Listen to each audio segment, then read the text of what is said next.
I apologize to those online. I was muted. Chairperson Markowitz.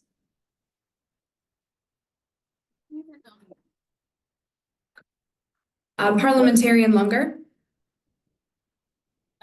Legislator Ali. Legislator Arnold. Legislator Childs.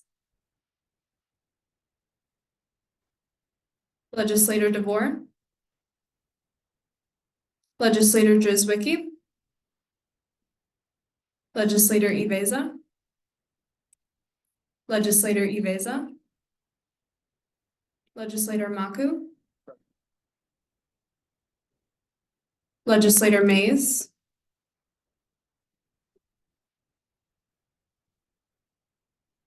Legislator Mason. Legislator Mullins. Legislator Prishendaro. Legislator Rosario. Legislator Smith. Legislator Smith. Legislator Waters. Legislator Wiegand. Legislator Wolf. Chairperson Markowitz.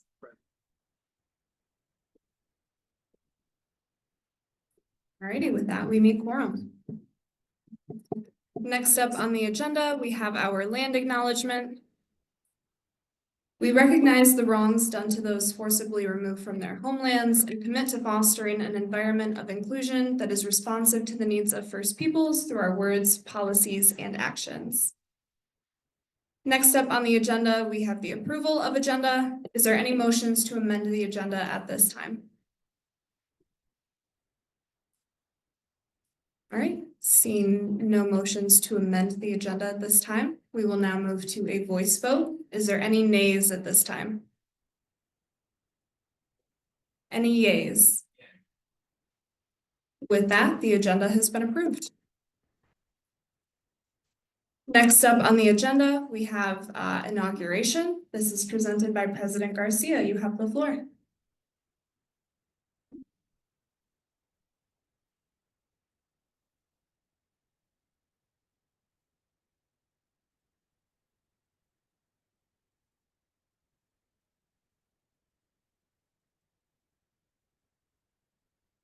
Hey everyone, so we will begin first by swearing in our president-elect, Marcus Johnson.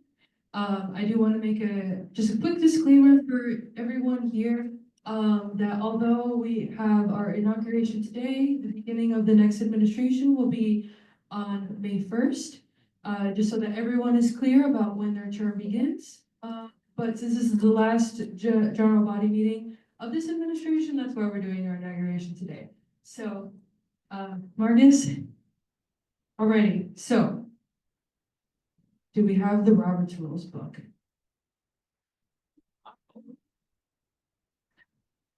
Good, please. I'm so sorry. It should be on my desk. I think so. Intermission.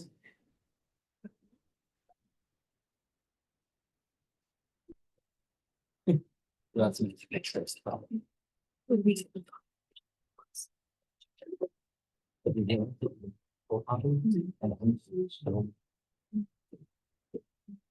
impossible. I'm just. That's fine. You guys. Yes. No, they don't. I think. They do. So they can't stand it. It's. You're definitely.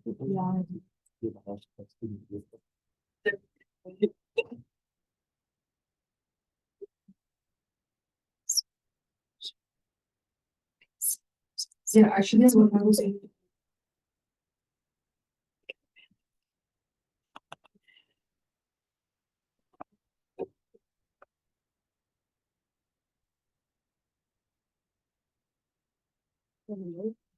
There's two.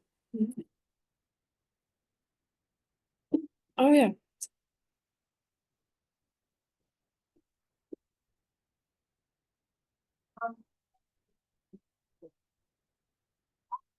Oh, no, you're all good. It was 29. I think I had sent you the link for 31 twice.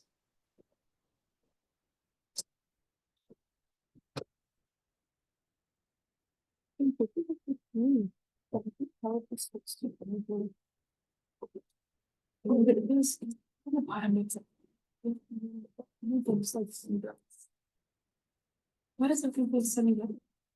It's gonna be inside. Oh, oh, yeah. Oh. Please go, where do you work? Where do you work, Charlotte School?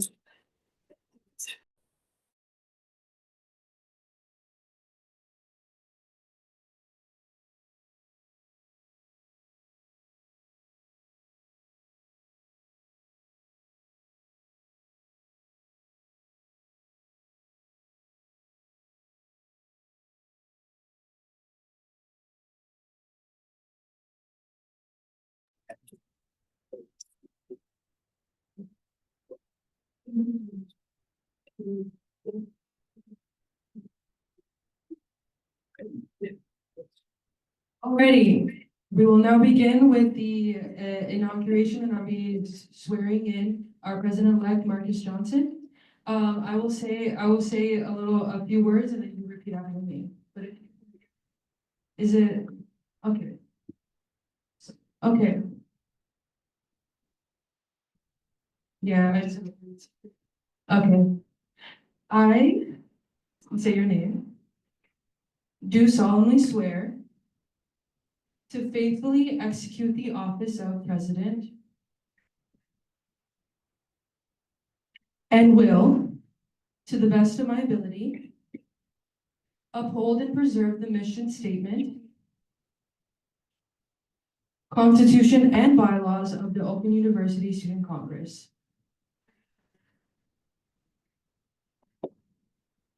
Congratulations.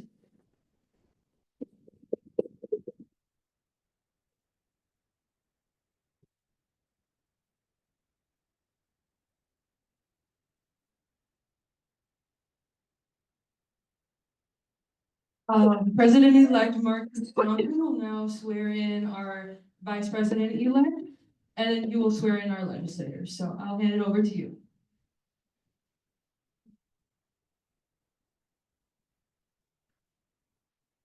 All right, if you'll place your left.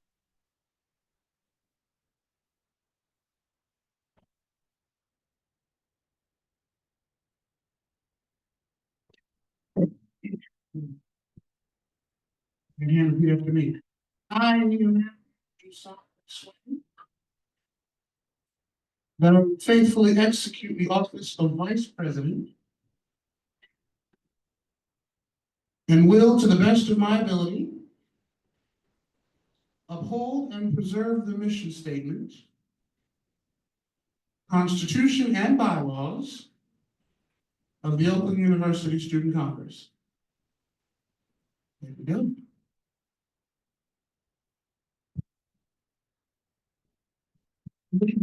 Now, speak for next. It's your turn. There's a thing back there. Yeah. Raise your left hand on the book, raise your right hand, and repeat after me. Yeah.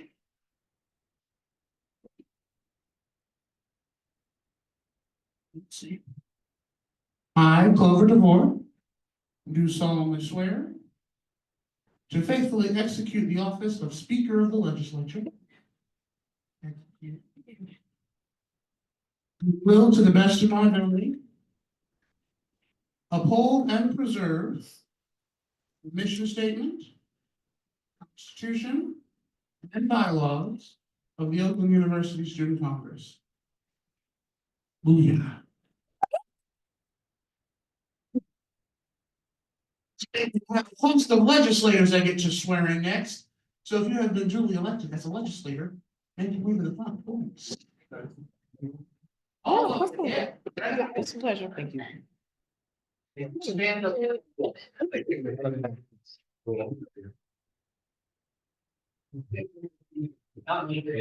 Oh, y'all better make sure. Hey, Marcus, count 28. Make sure you count 28, because if you count more, it's not supposed to be up there. Okay, Jay. Absolutely. You see people see you, just books in the audience. Want to show off the picture. If you could raise your right hands and repeat after me. I state your name. Do solemnly swear to faithfully execute the office legislator and will to the best of my ability uphold and preserve the mission statement, Constitution, and bylaws of the Oakland University Student Congress. We're talking about folks. Congratulations.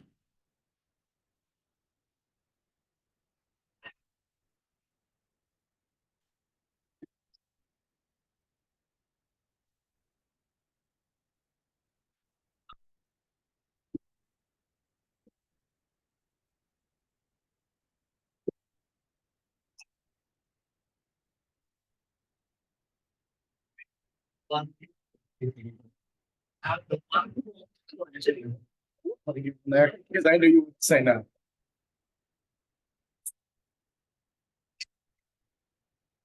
That's why I told Marcus to count.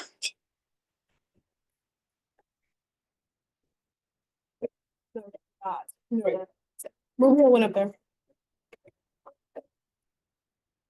Oh. Oh.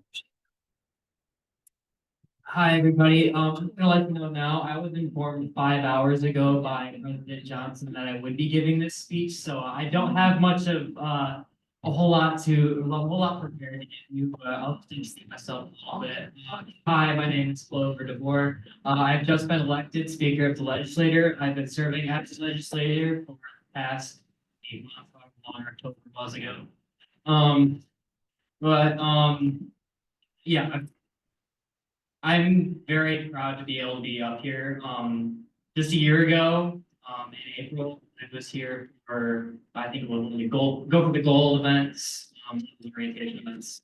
And they had a table out for student congress, and I was too scared to go up to it because, you know, student congress sounded a little bit intimidating. It was scary of a name, so I made my parents go up for me. They grabbed one of those t-shirts, and I still have them. I think I still have that.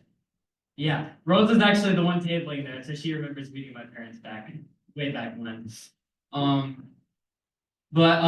Yeah, I would have never thought a year later that I would have served for as long as I have and now be elected speaker. So that's just a whole crazy roundabout thing for me. But you know, I'm inheriting a lot. I've gotten a lot of support, and thanks to who will now be my predecessor, President Johnson, I will be inheriting a 28-member legislature, which is something not you can do.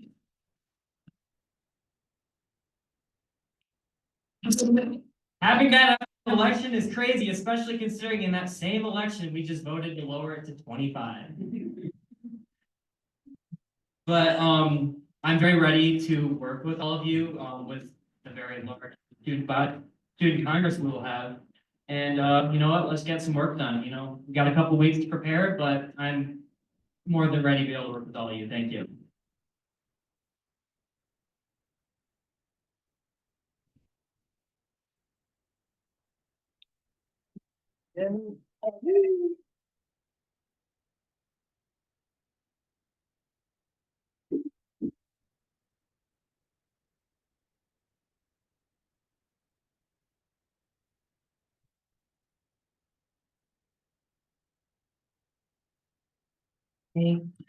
So most of you know me well, but for those of you who don't know me, my name is Mia Matthews, the newly elected Vice President of Student Congress.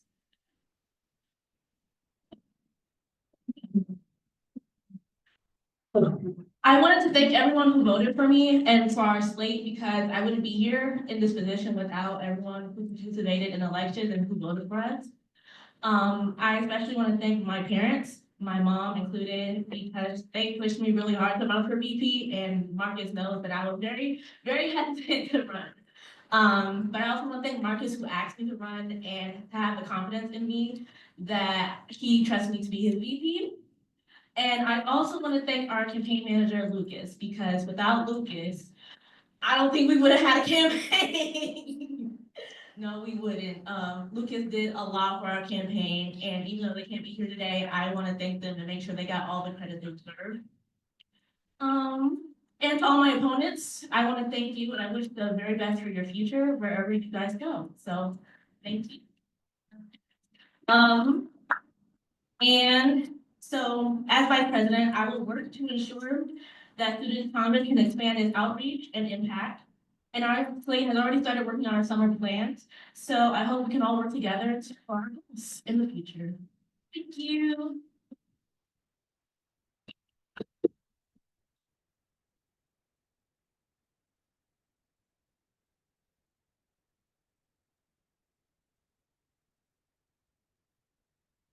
It's my turn to yap at you again. It's almost crazy thinking that like a year ago, I was standing here giving the same speech I just asked Clover to give. So it's a very cathartic experience to be here again. So good evening to you all. I'm truly honored and humbled to stand with you today.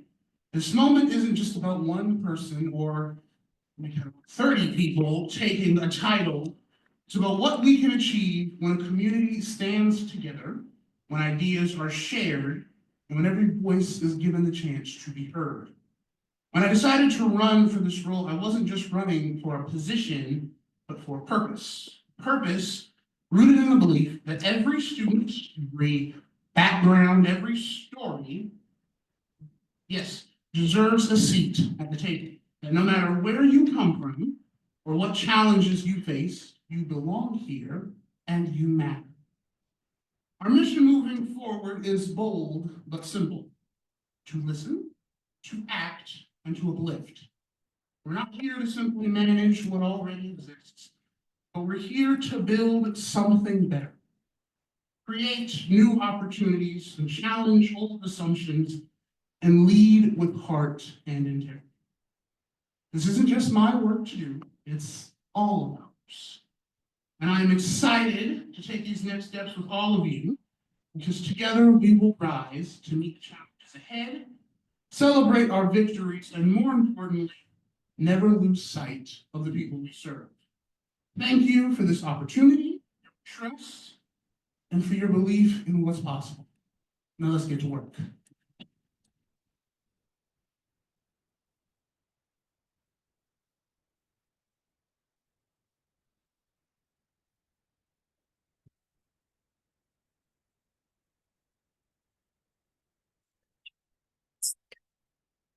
Alrighty, congratulations to the incoming administration and all of the legislators that got sworn in today.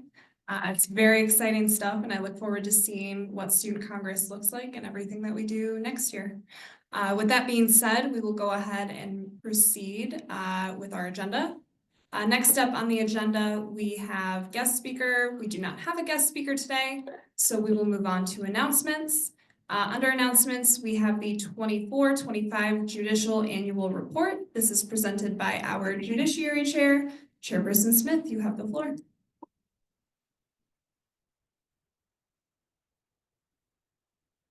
This thing's about to die, by the way, just want to point that out.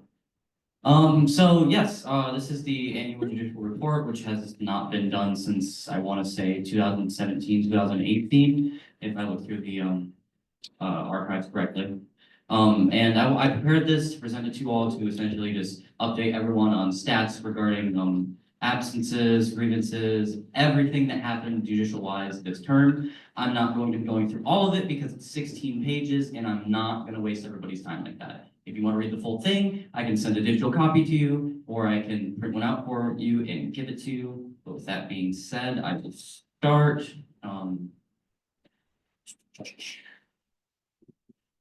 I wanted to thank all the members of the current Judiciary Committee: Carolina, Jack, Clover, Ben, and Allison, and of course the members of the Judiciary that didn't serve the full term and instead left the Judiciary after a small amount of time, whether that be for personal reasons or because they graduated. Those legislators would be Tyler Whitegeist and Mackenzie Senate. Rest in peace, Tyler. I wanted to start off with the record, not the record, the legislators who either resigned or were removed from office this term, in order. We have legislator Caitlin Butler, who was ineligible to serve and thus was removed. Commuter Support Chair Matthew Seidel with a simple resignation from office. Legislator Josephine Hendricks with another simple resignation from office. Legislator DJ William, who was ineligible to serve twice. Legislator Noah Savage with a simple resignation from office. Legislator Andrew Johnson with a simple resignation from office. Legislator Hannah Fosnaw with a simple resignation from office. Legislator Victoria Outing with a simple resignation from office. And Legislator Gondar Duong, who is removed from the legislature due to violation of absence rules, mandatory office hours rules, and did not clock minimum 1 hour per week. All right, this is why I told everyone not to file any excused absences, because that would have made these stats wrong. For those who don't know, you can only have 3 unexcused absences per semester as a legislator, or otherwise you will get a stern talking to and removed. And the stats for this entire term, which is May 2024 to this meeting right here, are as follows. There is a total of 137 total excused absences filed. The types of meetings excused, there was a 51.8% of those excused absences filed were for general body meetings, 30.7% were for legislature meetings, 16.1% were for task forces, and 1.5% were for committee meetings, which is two excused absences for committee meetings, if I remember right.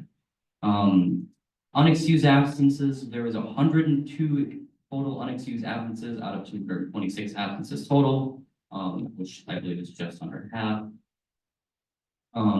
And just for the record, regarding the discrepancy, there was 13 less absences than excused absences filed.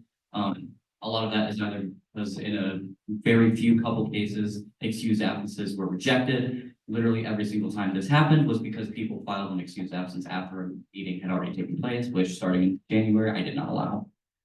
Or some people like to file excused absences and then show up to meetings anyway, which happens all of the time. Grievances, for those that don't know, are official complaints filed from a student, faculty member, or alumni regarding an action or anything against the rules from an Open University Student Congress member. Those actions are include, but are not limited to, gross misconduct, serious misconduct, direct dereliction of duty, any violation of state or federal law, sexual misconduct, harassment, racism, sexism, homophobia, transphobia, gender bigotry, that sort of thing.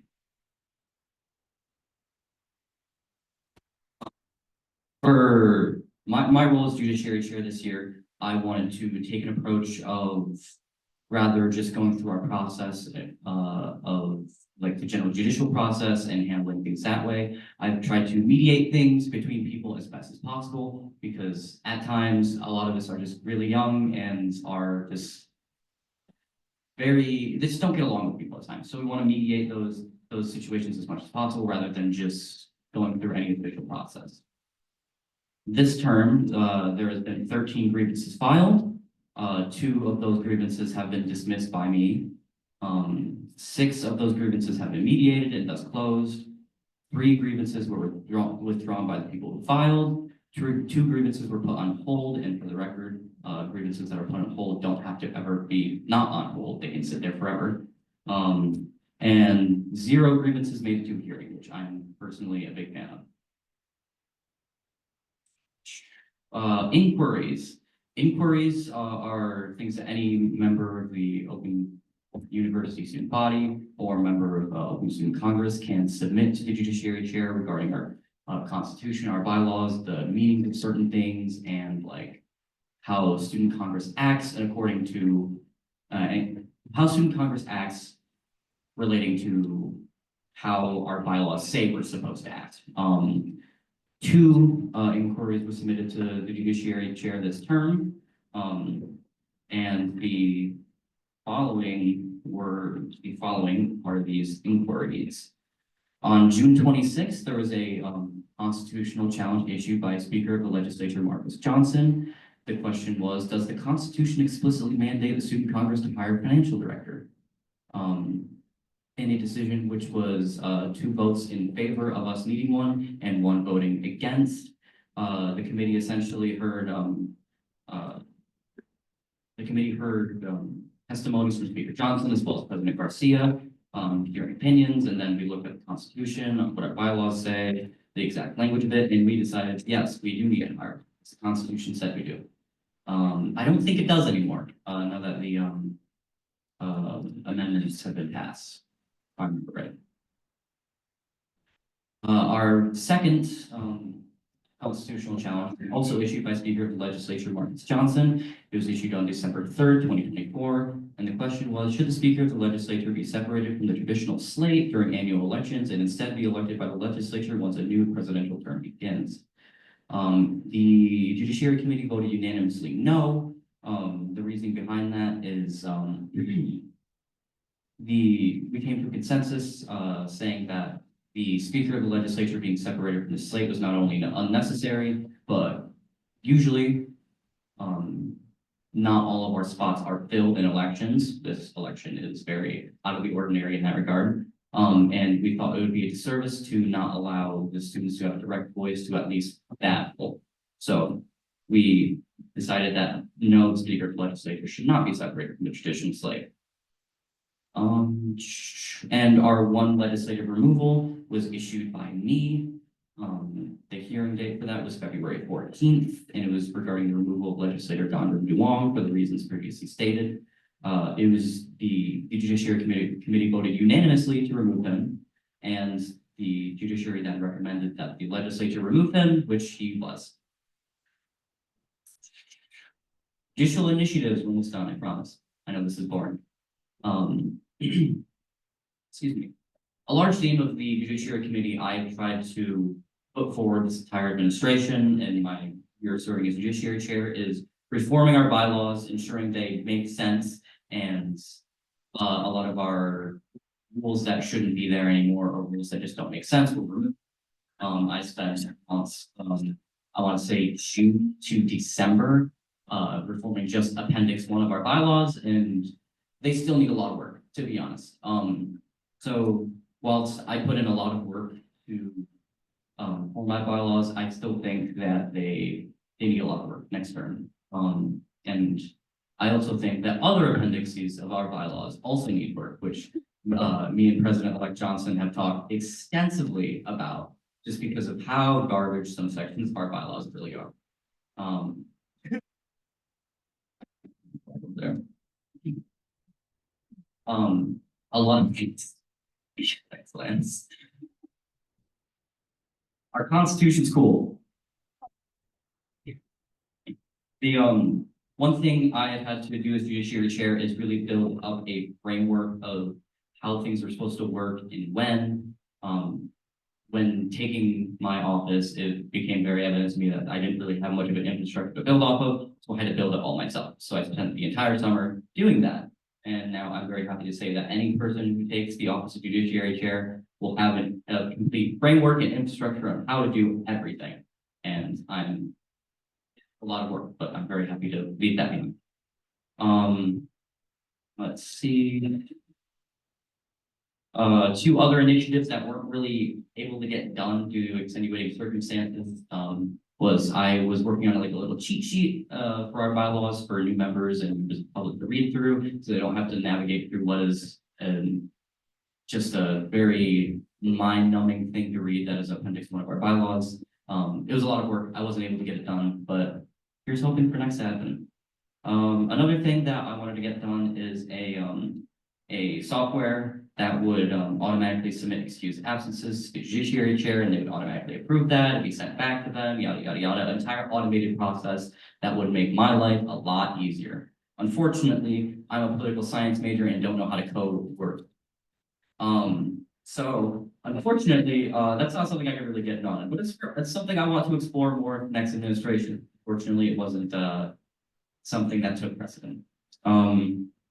With that, that is the end of the term and judicial report. If anyone, as already said, if you are interested in actually reading the full contents of this, because there's a lot I did not say, let me know. I can send it to you. I can print it out for you if you wish.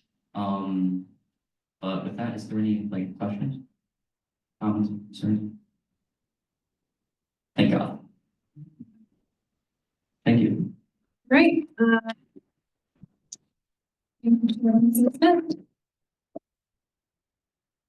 Is there any other announcements at this time for the good of the group? All right, seeing none, we will go ahead and move on to new business.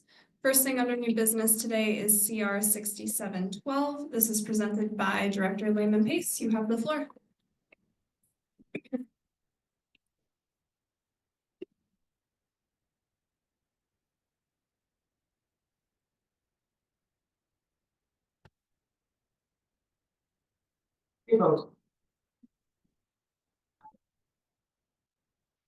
Or it's dead. Worst case, honestly, I have a lot of voice, enough voice, I should project to say some more, so my,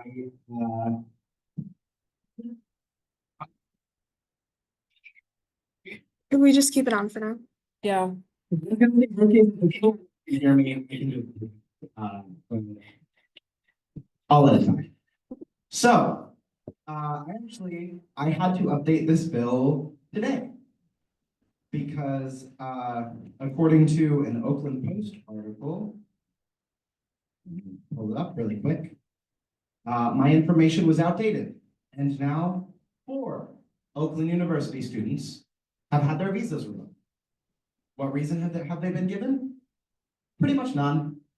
Usually actually none. They've just been told your visas are being revoked. And this is a crisis that we're seeing nationwide in higher ed. Once again, according to the Oakland Post, more than 70 students across the state of Michigan are at threat of deportation right now.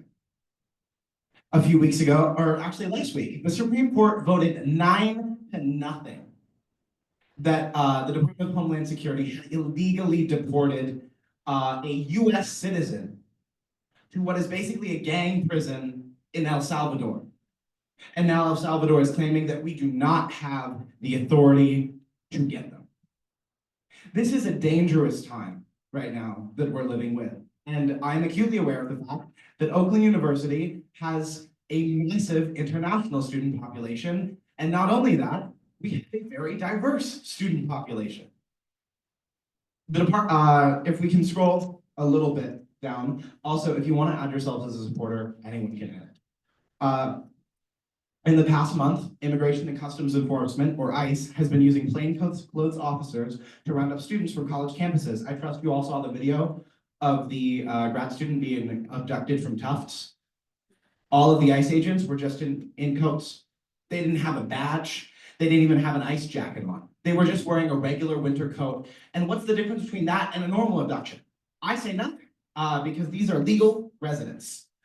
ICE has detained or attempted to detain many US permanent residents and citizens and unlawfully detained without due process visa and green card holders. Within this, actually, can we edit that to say 4 now? Because it's 4. I edited one place where it said it, but I didn't update the whereas statements. Oakland University is a place of learning, and students deserve to feel safe here. No person's illegal. I know that can be a controversial statement, and frankly, I don't think it should be. You're a person, you're here to learn. I don't care what papers you have. If any, you're a student here just like everybody else, and you have a right to learn. Traditionally, for those that don't know, it has been a long-standing policy throughout ICE's 20-year reign that you don't raid schools and you don't raid hospitals. And they're doing both. I have a friend who works in a high school in southern Detroit, near Mexican Town. She has had almost a raid a week. These are high schoolers, and it's disgusting. And it's not stopping with high school, it's university students too.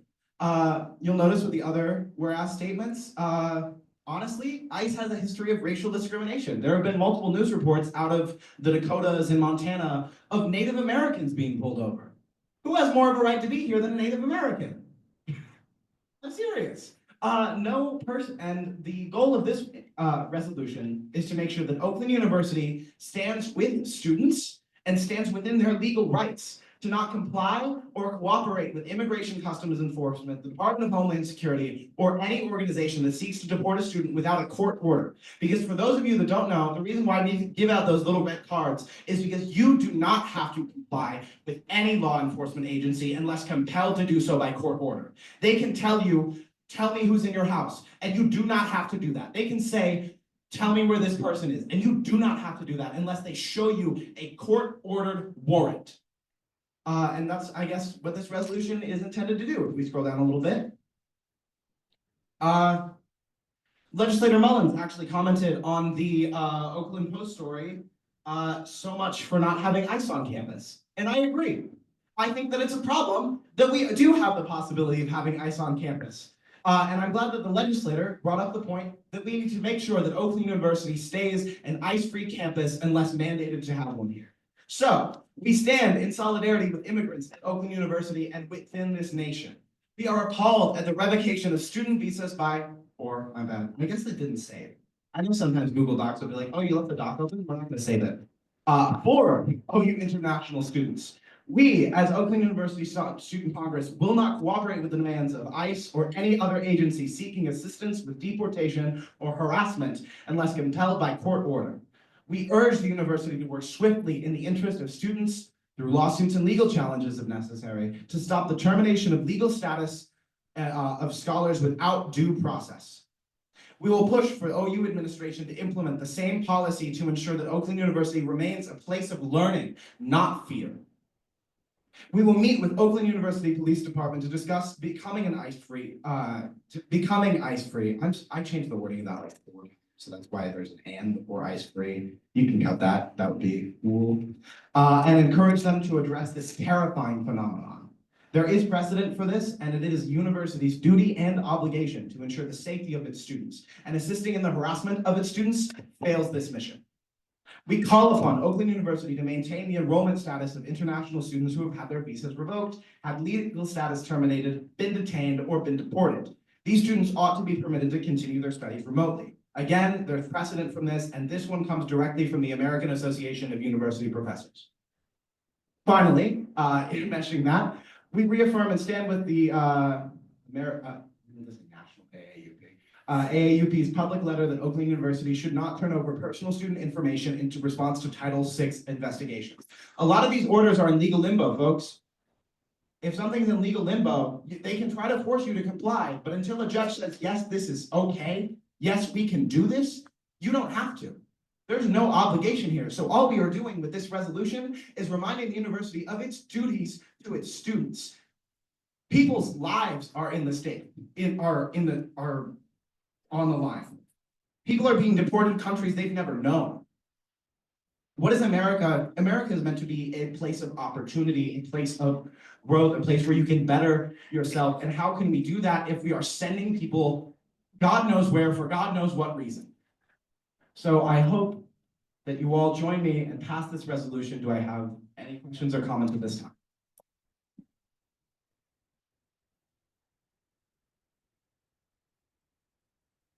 Legislator Waters? Thank you. I just want to, I know I'm listed as a supporter on there, but I want to like reaffirm that support. Because these people are being taken without any, like, in my opinion, illegally.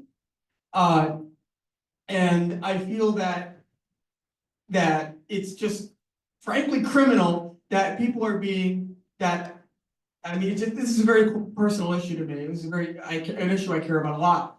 But this is a place of learning, and it should never be a place of fear. And we would be, in my opinion, betraying our international students if we didn't do this. I mean, that's just my personal opinion. And you're free to vote how you wish, but I mean, I feel it would be a disservice to international students and to all of our students if we didn't pass this. I do want to say just super quick, it was brought to my attention, even the International Students and Scholars Office doesn't know how to handle this current moment. To read the email, as many of you may have heard, some international students and scholars across the United States and on Oakland University's campus have recently had their visas revoked. And then basically it goes down to say, we don't know what's going on because no one knows what's going on, which is the most terrifying part. Thank you. Chairperson Matthews? I have two questions. So have you actually been in contact with police?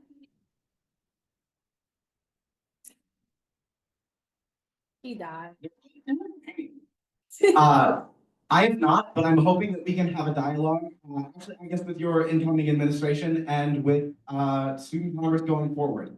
Just with the time scale of this, we haven't taken the opportunity to. And then. It's-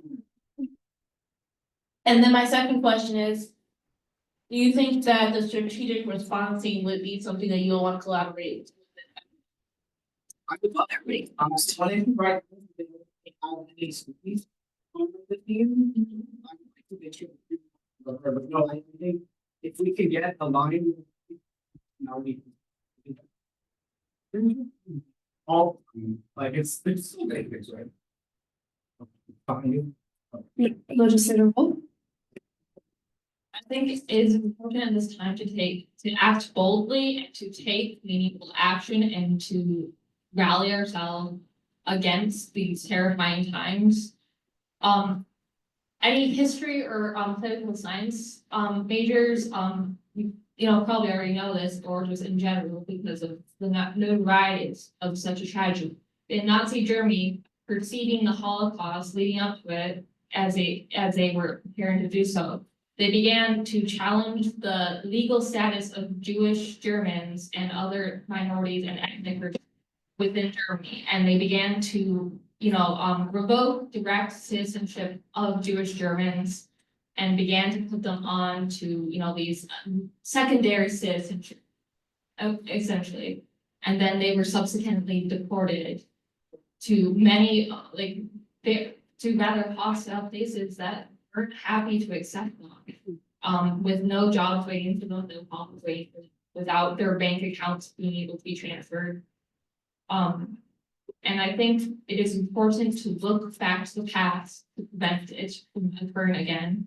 And once again, we must act boldly and we must act decisively and we must hold ourselves to the standard that humanity is sacred. We cannot shy away from the reality that people can have terrible things happen. Terrible things have happened. And they continue to happen over and over and over again. All across the world, all across the decades and centuries, and we must learn. Director Richardson? I heard a point that Director Lehman Pace made, and I wanted to add to it. I believe we're talking about the same person, but I was informed of a friend. She used to be part of MUN, so she's an alum here. She's a social worker down in Detroit at the current moment. Yeah. I was told the story that as a social worker, I think she's a counselor more like, her school has canceled graduation. They have canceled high school graduation for the year of 25 because they're afraid that ICE is going to storm that graduation and just start plucking students' parents. Imagine you are graduating high school. It's a huge accomplishment, okay? Your parents have come over here. You are a citizen of the United States and you are graduating. I can't imagine how important that is for you. And there is a probability that your parents can be picked up and just shipped away and you'll never see them again as such a celebratory moment of your life. That is gutting to hear. That is absolutely disgusting for me to hear because even for me, my graduation was so important. I couldn't imagine such a celebration, one, being taken away from me, but for it to be taken away, let's say they do have graduation. To imagine my parents could just be ripped from my arms the same day, that is tragic, that is traumatizing. It is important that we stand on business right now, even if it doesn't apply, yes, we are a public university, we're not a high school. But it's important that we realize how terrible this situation is. That's what I say. Director Healy? So I know a permanent legal resident in the US is someone who holds like a green card or a visa, and obviously a lot of students at OU have like student visas, which again, it's like it's a legal residence. Done everything you can, and you know, you're here. It's the same thing if you go and study abroad somewhere else. You have the correct paperwork, so you're not illegal, you're not doing anything wrong, you followed the correct, procedurals and you're doing what you can, or if you're like visiting a country abroad, you're not doing anything wrong. But what you can do, again, like we have 4 students at OU who've gotten their student visas revoked or their green card. You can get your green card or student visa revoked, but it's if you commit a crime. And again, from what Lehman Pace mentioned, there have been no, the court or like the government has not given the 4 students who've been, have gotten their visas or green cards revoked, reasons for the revocal. Again, the only thing that can get your green card or visa revoked is criminal activity. So I think that's pretty interesting. So the only way to lawfully revoke a visa is do something that the government has not proven that the 4 students at OU have done. President Garcia? I just want to make a quick comment, because I know that maybe a lot of the times, like, we'll see like resolutions like this and be like, what could we ever do about, the government, trying to deport students illegally, like what can student Congress do? But the AAUP, what is it, American Association of what? American Association of University Professors. They have like a list of like actual actionable steps that universities can take to protect international students. And I think that we have a duty to protect all of the students on OU's campus. I mean, all of us pay tuition, we're all humans, we all deserve the right to be able to exist and study without being unlawfully detained and deported. And so, yeah, they have this list of actionable steps that universities can take.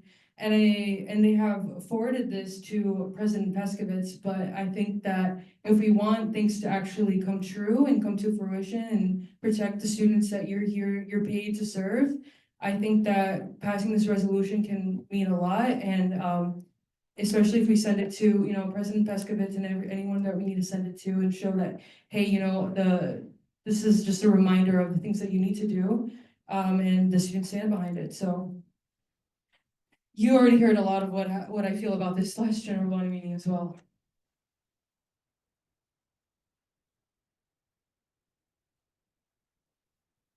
I did also want to, for those that don't know, the process to obtain a student visa, it's a lot, just like any other immigration form in this country. It takes about 1 million years and costs an arm and a leg, and it's a maybe, but it's very expensive, takes a long time. There's very rigorous and thorough guidelines, and if you don't know, international students are technically not in-state students, so they already pay more in tuition, and then they pay more because they're international students, because now you are paying to live here, you are paying tuition that is way more expensive than permanent resident students or in-state students.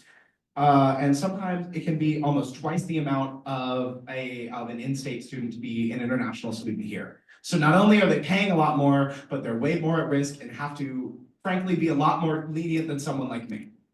Or a lot more strict than someone like me. Chairperson Smith?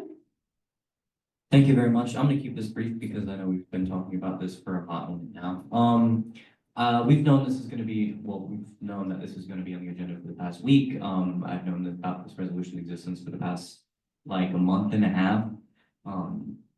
Ish, just because it's been in the works for a little while. And in the past week, I've talked to a lot of students, a fair amount of people in this body who are concerned about the language of this resolution, saying that it's just nothing but asking for trouble with the federal government. And to that, I just want to say, then let's have some good trouble. OUSC has an extensive history of starting good trouble and putting ethical values above whatever consequences that may come of it. So I implore everyone in this body to pass this resolution. Thank you. Speaker Jonathan? This is one of those moments where I have to remind myself that I just stood there and gave a speech about belonging. Now, every student who comes on this campus matters and belongs here, and that includes international students. They should be afforded the same opportunity to come to this university, get an education, and be protected, much as any other student that goes to the school. So keep that in mind when you think of student congress and what we do and how we operate. We represent everyone, whether you like it or not, whether you think it's too controversial of an issue. Our constituents, the people who can vote for us, are the ones being impacted by these decisions. So we are obligated to say something, because silence cannot be the option we take. Thank you.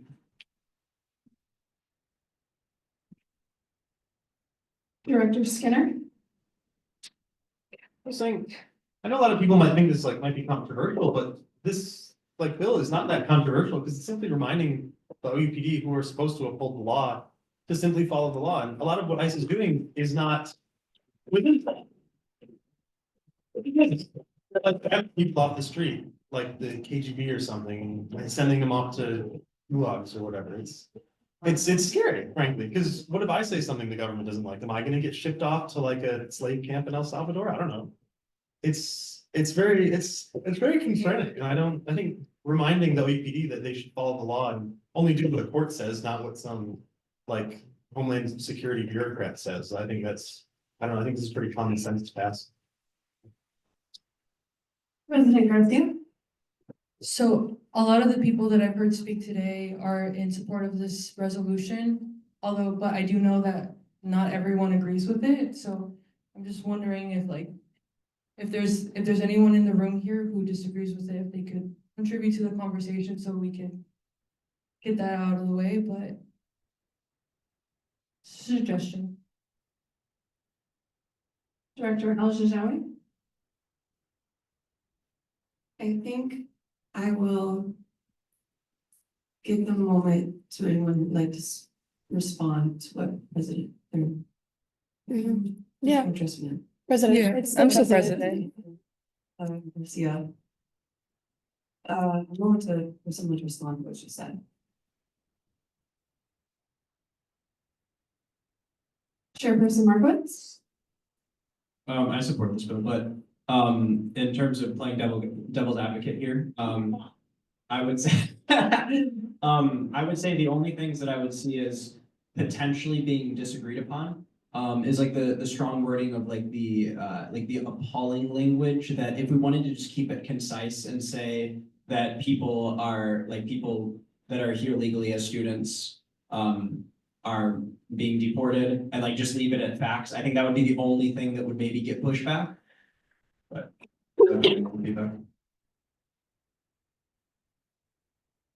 Legislator Wolf? To that, alternate perspective, I think I would assert my opinion once again, we must act boldly and we must say things with a full chest. Because, I think many of us, throughout our lives, learning about history, middle school, high school, college, just watching a movie on the History Channel, you might ask yourself, what would I have done during that great humanitarian? What would I have said? What have I stood for? I think this is a time in which we can put that to the test and we can do great things and we can stand what's right.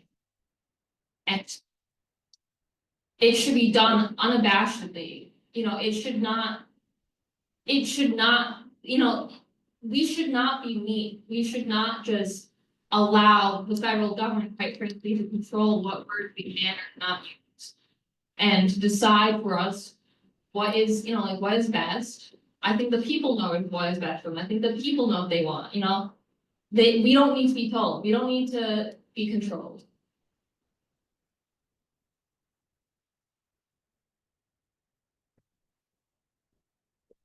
I did just want to say, thank you, President Garcia, for bringing up that point, because I feel like quite often I will hear people be disgruntled about a bill later on, or they'll vote against it, but they won't actually voice their opinion within the meetings. And that, frankly, I think is cowardice. We're here to have a discussion about something. We're here to be a student body who debates on things, who legislates on things. And regardless if you think that your opinion will be the popular one or not, make it heard at least. Don't hide it in the shadows. At least be loud and proud with your beliefs if you're going to hold them and vote according to them. And to that, thank you, Legislator Markowitz. I know you were, as you said, speaking devil's advocate. And I thank you for bringing up an opposing viewpoint in a respectful way. And again, I know you said that was just you trying to think of one, and so I'm not trying to paint you like that.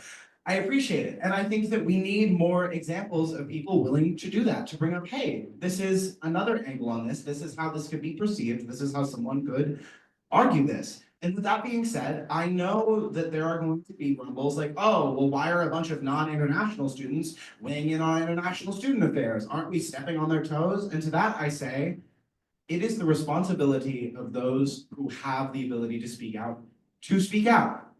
Currently, some of the people who have been detained because of their social media activities, because of their protected First Amendment rights. They haven't cussed anyone out, they haven't caused a ruckus, they've maybe supported a humanitarian cause or joined a protest. Things that Marion and I can and have done before. Something that is a protected right in our Constitution. And so a lot of international students feel scared to speak up on something like this right now. So I, for one, think that it is important for me, who is far less at risk of being deported, to write a bill like this and come up here and speak in support of something like this, so that I am taking more of the risk, more of the face of it, and I'm helping where I can, basically, is what I'm trying to say. So it's not a case of, oh, I'm speaking over something. It's using my relative safety to platform something that others cannot. So that, they get across. Speaker Johnson? This issue reminds me of a quote I once heard, which is, "We don't remember the words of our enemies, but the silence of our friends." So it is very easy to support something in context, but then say nothing about the issue, and that is what people will remember more than the people who don't support something and are very loud about that. So I ask everyone to take that under advisement as well, when factor in how you decide to vote.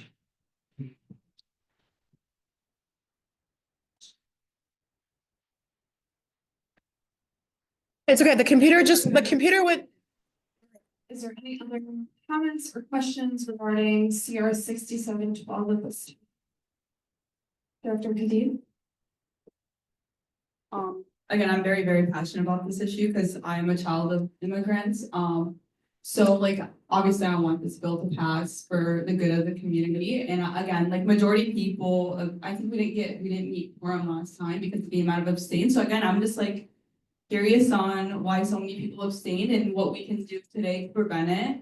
Kind of what made people abstain originally, so we can like, maybe switch up the wording or, find a compromise or something, but we obviously can't find a compromise if people who abstained, don't like kind of share why. Chairperson Matthews? Yes, I was just wondering if there can be some type of wording just regarding the strategic response team in there. Maybe in line number 5, I believe. Because I think that the strategic response team was created to combat this current administration. So I think that just having an item line wording in there that kind of just gives. If you'd like to, if you want to write it, free reign, paste in sentences appropriate, I make sure everyone can edit it to make it on their own name. That would keep saying on. Chairperson Smith? University to address this. Yeah, I just wanted to say, our resolution to expire at the end of the term, and I would be correct in assuming you're attending and putting so again next administration. Right, okay. So I just wanted to mention that as this is the last meeting of the term, so I wouldn't want to edit it too much, and also we've been talking.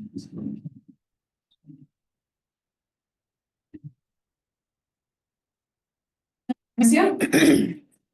Really quickly, before I make this amendment, I just want to motion to add a sub point under number 5, saying that we would we push the Oakland University to address this through its strategic response team.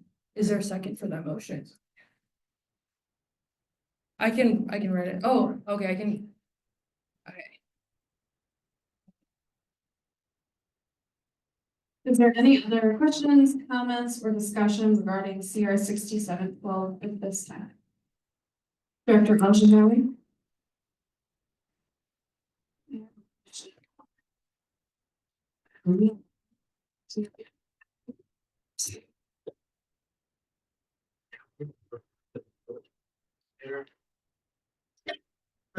Or are we, I'm not a legislator.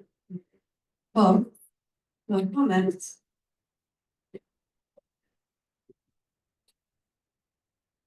I would like to remind everyone in this room to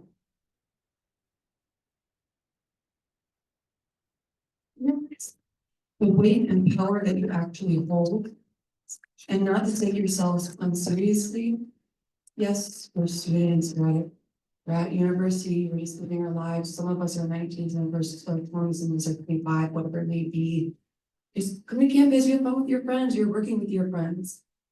But the position you hold, regardless of being in student congress, just being here in the US and having a voice is powerful in itself. And then having a position of power on this campus is power itself. That this campus has over 15,000 students, and we are what, maybe 20 something, 30 something people in this room.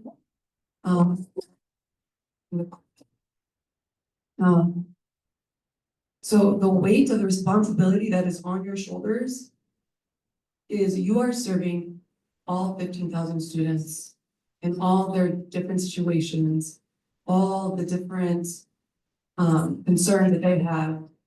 Yes, advocate for your own concerns, but your responsibilities are to advocate for everyone's concerns.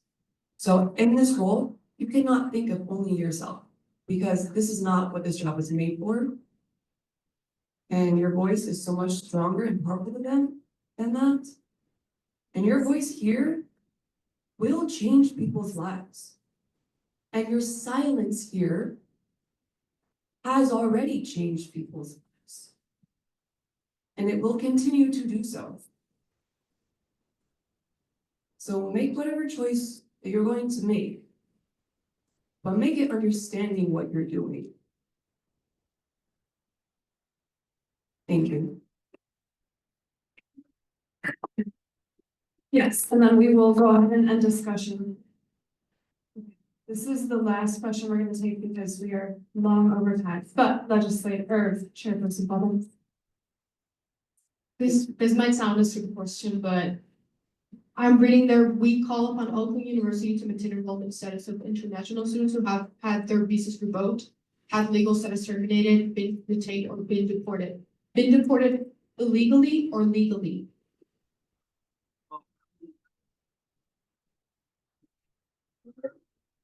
It's illegally or illegally, but clearly a lot of these are illegal, but we don't know. So the one in Okay, so illegally, okay. Okay. Provided that. All I'm gonna say is, can we scroll up to the top super quick? I'm just doing an anyone who's interested in signing off on it that hasn't already, you can, including those in the audience, you can raise your hand, we'll add you. All of the legislators, you have access to edit this document. Feel free. Going once, going twice, all right, so.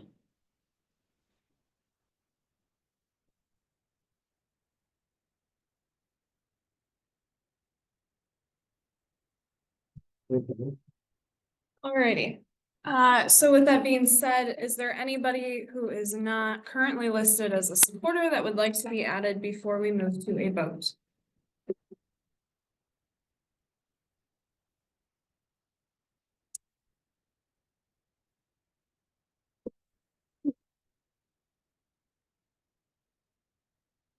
Oh, yeah, right.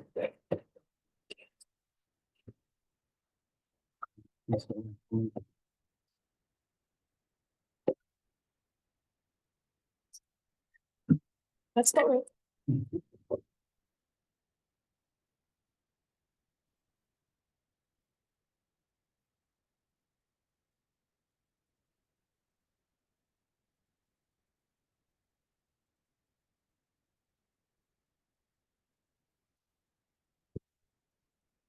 I'm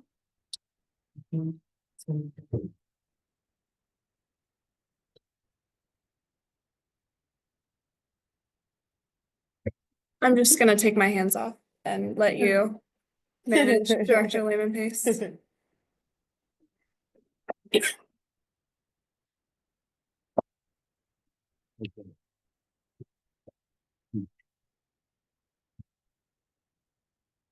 you go.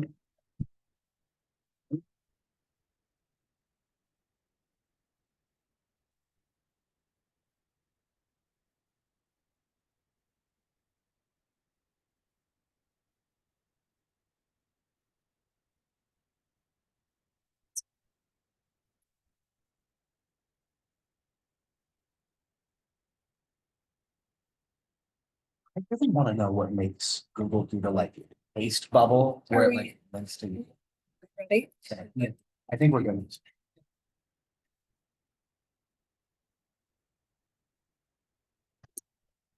All right, Majority Leader Smith.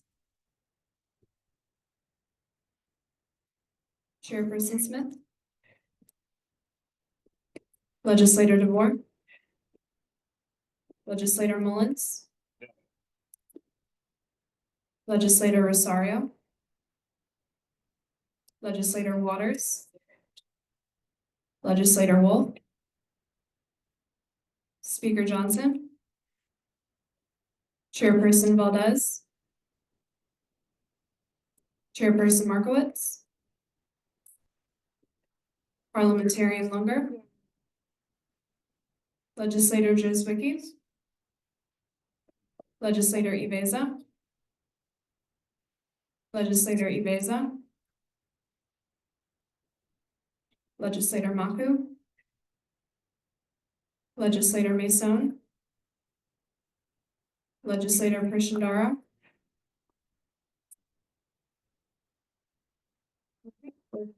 Two abstentions and 2 nays. We still meet quorum. And with that, CR 6712 has been passed by the legislature.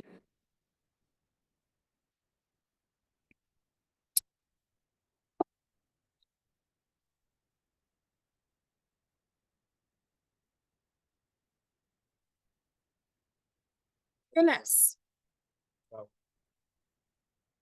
Legislator Ali, are you present or present and voting? And how would you like to vote on CR 6712?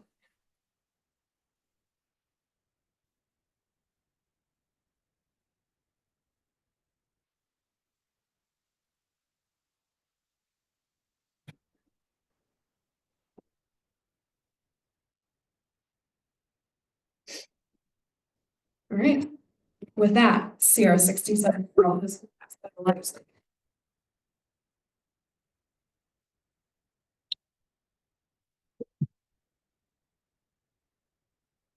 Obviously, we have lots of contentious bills or things that some people are gonna say nay or abstain on, all the time. And so I think going forward, I think it's a good precedent to set that while I love you guys all equally, I promise, that this is in front of everybody. Red flags and saying things while people are voting, is kind of a bad rep for us, just because I think it could be taken as like we're trying to intimidate people into voting a certain way. Obviously, I'm fully in favor of robust conversations being had, but at the end of the day, if people don't want to share, what exactly their thoughts are for whatever reasons they have, they're entitled to do that too. I yield. Legislator Ibeza. I don't think calling people cowards is okay. I'm not directing it towards you, but it's just not appropriate. Especially after the one votes in the meeting. Everyone has a voice here. Let's respect that. Perhaps they need to use their voice more. Legislator Ibeza. I wanted to second what Lance was saying. I just think like the movements.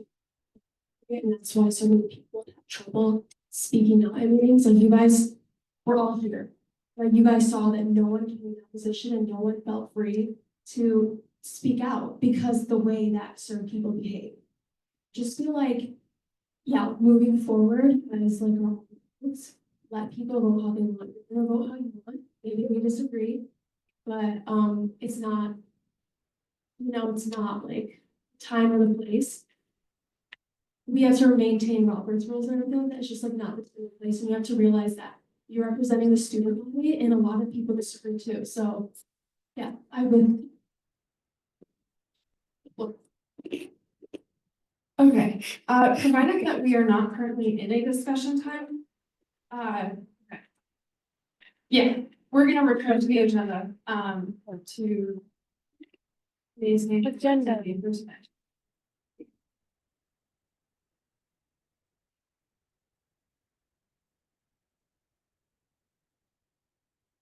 Ready?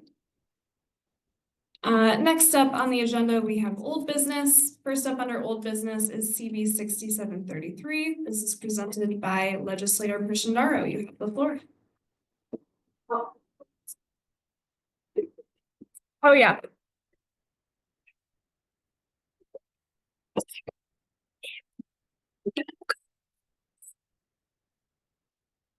All right, guys, to follow up something almost as high stakes.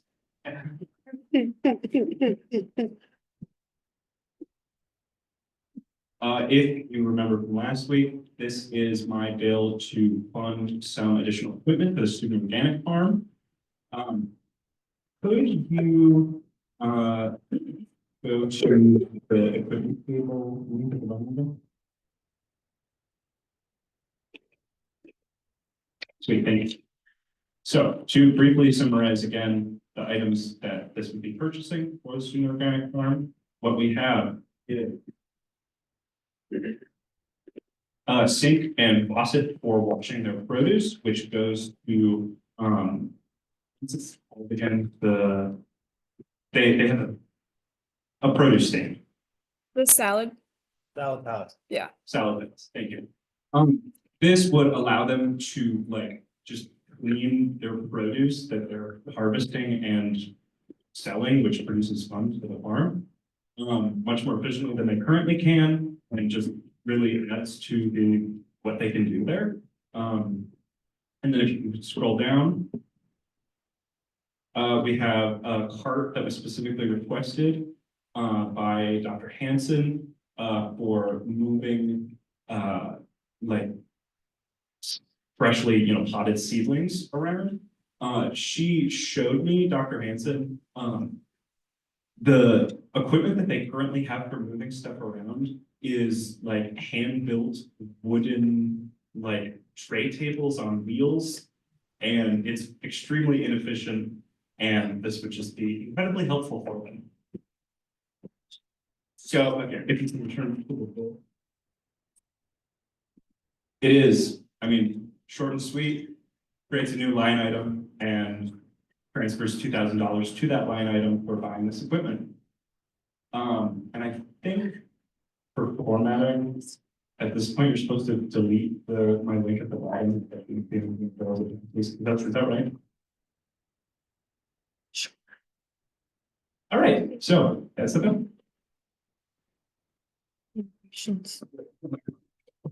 Oh, that one's dead. Yeah, thank you so much. Any questions regarding CB 6733? Parliamentarian Munger? I support this bill. I think this is a wonderful initiative for the organic farm. I've done a lot of work on the organic farm, the Pollinator Conservation Organization. I'm secretary, me and the rest of the PCOE board, we weed and maintain the organic farm every summer, and I actually think this is important. As now, this will benefit the people that work on the farm, the people that help maintain the farm, like PCO and Student Congress. This will benefit the whole university. Legislator Rowley? I assume you guys plans would be yes, but like you guys have a place to connect the sink into the sink and faucet into? Like you guys have spots. Was that hoses? Like these hoses to connect all together to get the sink around? State it will be in one place in with the houses. I think okay. Any other questions or comments regarding CV 6733 at this time? Director Skinner? Just to reiterate, these, materials are gonna be really useful for the farm, especially, the food they give to the pantry. Again, the sink's purpose is simply, so that we can wash produce so it can comply with more health laws. Because they're a lot more stricter on what you can give to the food pantry than what you can just sell. So, yeah, that's the big reason. All right, any other questions or comments? Director Lynn, please. I know that we've given them, the Salad Palace was basically bankrolled by OUSC amongst a couple other things. I thought that we funded. SAFB funded. But like it was an override. Yeah, oh, that would explain it. That's, I knew we had given them money for other things in the past, so this is just kind of making good on our and SAFB and a couple other student org funding requests. So this is just to make sure that everything is properly working, and this benefits all the students. I don't know if you've noticed when they do the farm stands, they sell the produce pretty darn cheap. Thanks.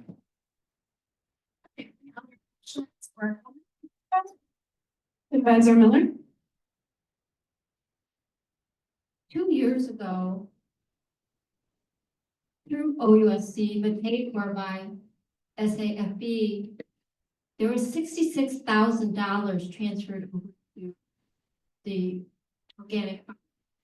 And I'm just wondering if they have used all that money up, is there any accountability for that money? So that if they still have money left over, can they fund this, or is all that money gone if this is additional funding that's needed? Just would like to know for accountability's sake. President Garcia? Yeah, so it's, student Congress members, including me and BP, have visited the farm and we've seen like what that money has gone to. Of course, that money was done 2 years ago, but, when we go and visit the farm, she brags all about like, oh, this was from Student Congress, that was from Student Congress. And one of the biggest things was the Salad Palace, was an entire hoop house built with that money. So it's served them well. They've been using it very effectively. And I'm sorry, so sorry. And I would recommend anyone to go visit the Student Organic Farm, because Faye would, oh yeah, and then we did yeah, okay. But, so yeah, there's been several things, but I would advise anyone who hasn't already to go to the Student Organic Farm, because when you go there in person, you can see all of like the drastic changes Student Congress has helped with. Chairperson Matthews? Just clarification on the money that was spent. Is there like an actual like ledger of like how it was spent, or it was just like, you know, distributed like kind of arbitrarily? Garcia? It's hard to say because I wasn't the one who was there like administrating it at the time, but I think Faye could definitely like write out an entire list of everything that it was spent on, if we need that. Oh, just to kind of give like examples of what that money went and why it's not there anymore. Like 2 of the greenhouses have been completely redone. Because I mean, the wind ripped off of it, one of them, and they've replaced it with a more efficient greenhouse system, which is insulated, obviously more expensive, but more efficient and will last for 10 years, even more. And also the Salad Palace was completely built from the ground up. And it's actually machine operated for most of it. Usually we'd have to have workers come in and adjust the temperature of the greenhouse, but now a machine does it. So more effective, you don't have to have as many farm workers. It's very good. Okay, waiting for the chair to recognize me. President Garcia? Thank you. And that's also really, really important because there's not a lot of workers on the Student Organic Farm because they are severely underfunded. And so the more efficient their tools can be is gonna be a lot better for their operations. Any other questions, comments, discussion on CV 6733 before we move to a vote? All right, seeing none, we'll go ahead and move into that vote.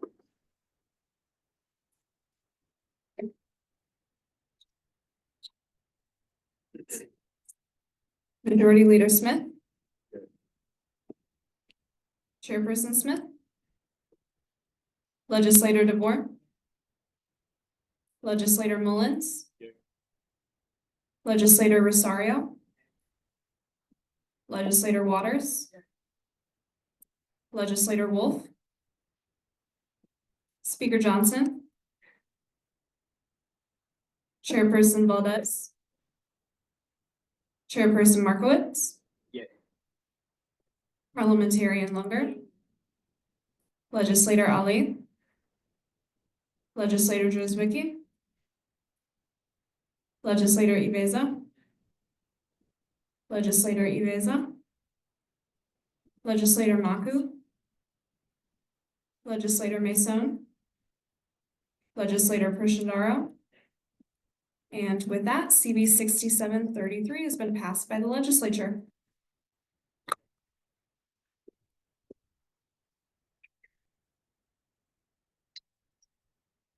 Alrighty, next up under old business, we have CB 6729. This is presented by Director Layman Pace. You have the floor.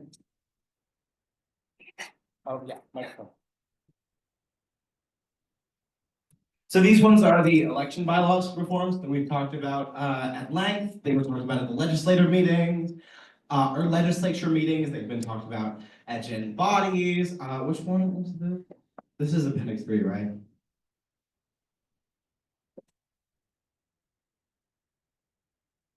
This is Appendix 1. Okay, so this one is mostly updating the elections infrastructure in Appendix 1. First of all, it straightens out our federal election policy. Currently, we can't do any events on election days, but with Michigan early voting days, that could be like up to 2 weeks, depending on what community you're basing it off of. So this is just making sure that we can only not do events on election day proper.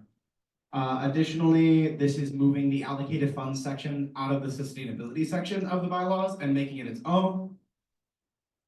It also strikes the dining hall meal kits because we haven't bought those in years, yet we keep having to allocate money for it. Then it creates the Congressional Elections Fund, which is to make running a campaign more affordable. It basically sets up a system where candidates can be reimbursed for expenses, but only from a certain list, which is detailed more in the other one. It mandates that we have to do like the equivalent of $250 a semester. We can do it all at once when we get our SAF allocation, or we can do it per semester. And also in times of financial strife, the president and whoever retains the duties of the they were supposed to say financial welfare. Basically, whoever controls the power of the purse and the president and the election sheriff, they're appointed, is allowed to basically be like, yeah, we can't do the election fund this year. We have $7. The semesterly budget, we were allocating, it's just managing our purse strings a little bit. Hold on a little bit. After that, basically, it gives a giant list of e-board roles, and with the wording, the way that it is right now, it sort of insinuates you have to fill all of them. So this is just making it clear, hey, this is a list of e-board roles that have worked in the past. Here is what they do. Pick what you want to from this list.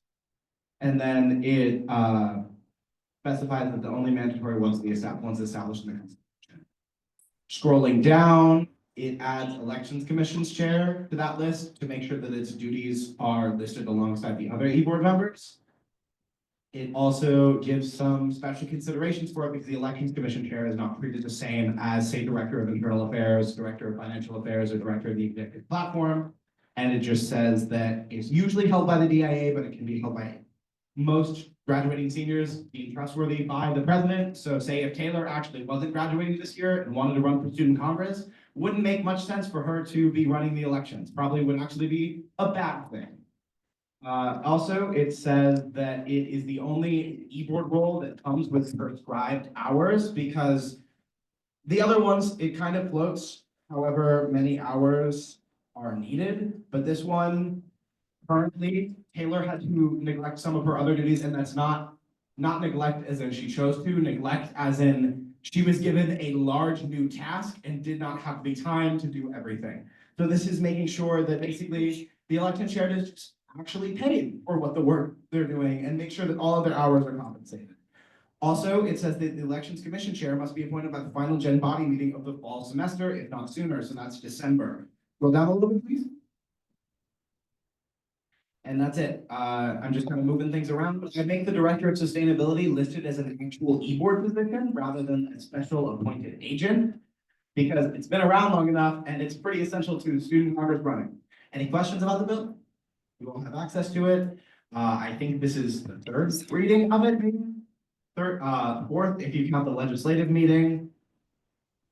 Thank you. Chairperson Smith? So I said something relating to this at the previous readings of this, but I can actually talk more in depth about this because the elections are ongoing. I can actually talk about it that it isn't vague. I ran for president. It's very expensive. I'm broke now. So an elections fund would be absolutely amazing to make it more running for any office more accessible for anyone who doesn't necessarily come from a very good economic background, such as myself. So I think this is an amazing thing for future candidates. Yeah, I love it. And be here and glad it's finally gonna be back. With that, I yield. Legislator DeVore?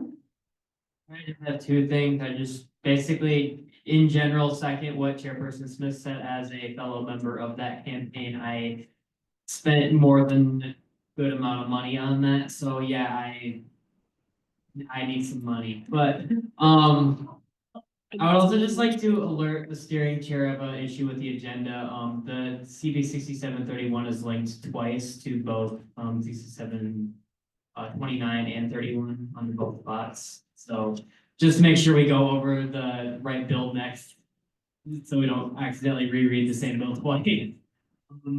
It would be kind of funny, but I would like us to get done at some point. With that, yield the floor. Is there any other questions, comments, discussion on CB 67 at this time? All right, seeing none, we will go ahead and vote.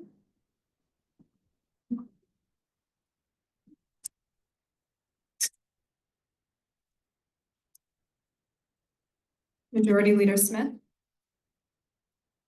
No. Chairperson Smith? Legislator DeVore? Legislator Mullins? Legislator Rosario? Legislator Waters? Legislator Wolf? Speaker Johnson? Chairperson Valdez? Chairperson Markowitz?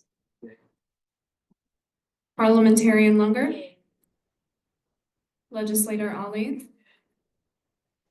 Legislator Drizbicki? Legislator Ibeza? Legislator Ibeza? Legislator Maku? Legislator Mason? Legislator Prishandaro? Legislator Drizbicki? Majority Leader Smith? All right, with that, CB 6731 has been passed by the legislature. Next up on the agenda under old business, we now have CB 6729. This is also presented by Director Lehman Pace. You have the floor.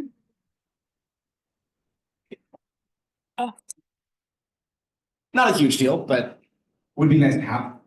This is largely building off the same territory, but it's the actual elections appendix. Scroll down a little bit. Thank you. Perfect. So first, actually, you know what? Since we just passed it, we can cut, could we cut 0.2 there? That, through that. Just because that passed on the other one. Thank you. Clause 2. Well, fake clause 2. We need to write on the microphone. First, we get rid of the line about the campaign kickoff event, then I strike the word event from other mentions of campaign kickoff.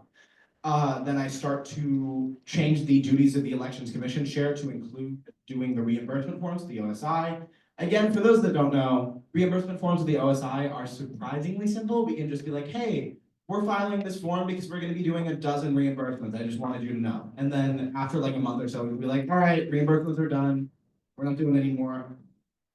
Also, it spells out the duties and things of the elections chair again, as it did with Appendix 1.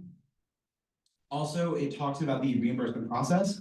It should be determined by the elections chair, and it also spells out what can and cannot be reimbursed. So like all paper and printed materials, so like handouts, or poster boards, or flyers, or banners, or things like that, those can be reimbursed. But if you're like, you know what? I want bouncy balls. I want bouncy balls with my campaign logo. Sorry, you're not getting reimbursed for it. Create it. I know, I supported it. It was not my decision to make. It was amended by others. People who hate whimsy and joy didn't want bubbles with their faces on it. I kid. It was a mutual agreement because we figured we would. Also, it gives the elections chair a little bit more safety if you're like, hey, by the way, I just ordered 500 shirts with my campaign logo on it. Can I have the money back? And then the election chair is like, no, that's too many. It saves somebody from going really overboard and then not getting reimbursement. And they have banked on the reimbursement and kind of screwing themselves long term. So this is something that could be revisited later on. Also, it just keeps most of these changes in line with the changes made in Appendix 1. So we can scroll a little bit. Oh, also, key point, the elections reimbursement fund will not happen if the budget really can't account for it, or if there's no OSI accounting clerk. I thought we were gonna change that. 2 weeks prior to registration opening. No, that's correct. 2 weeks prior to the opening of candidacy registration. So we can be like, hey, if you want to run for student congress, you will not get reimbursements this election season if the OSI doesn't have an accounting clerk again. I'm sure Gina can, or Advisor Miller can tell us all about the headache when your office didn't have the accounting clerk last year. We don't want to add more to it if that happens again, though I don't envision Dana leaving anytime soon. She's been here to stay. But heaven forbid she does or moves to a different office. This makes sure that we don't gum up the works even more. Also, if there's only one slate running for president, you're not getting reimbursed. I'm sorry. You don't need to campaign because you're the only name on the ballot. Same with if there's not enough legislators running to fill the ballot, they don't get reimbursed either. So unless 25 legislators are running, well, I guess 26, they don't get reimbursed. Also, the amount reimbursed shall be equal amongst all campaigns, regardless of size. I know that was a concern brought up by some members of the body. And so, yeah, even if your slate's a president and vice president duo, you get the same amount as the president, vice president, speaker, the speaker tree. You know, it's all stays equal. And I think that's mostly it. What else is there that hasn't already been covered? Also, we are limiting outside spending so that you can't just be like, oh, well, I know this other slate is really, really poor, so they'll only be using the reimbursement. We're gonna spend $2,000 on Instagram ads. First of all, that's ridiculous. So this is partially to keep people from spending way too much money themselves and being stupid, because again, student congress race, and also to block potential outside investment, because there are some groups that seek to invest in student congress races. This also is meant to refer to other things with investing in student congress races, because we should make sure that our finances are fully or when they accuse us of like keeping our finances hidden when we pass public budgets to send them out for free. So God forbid.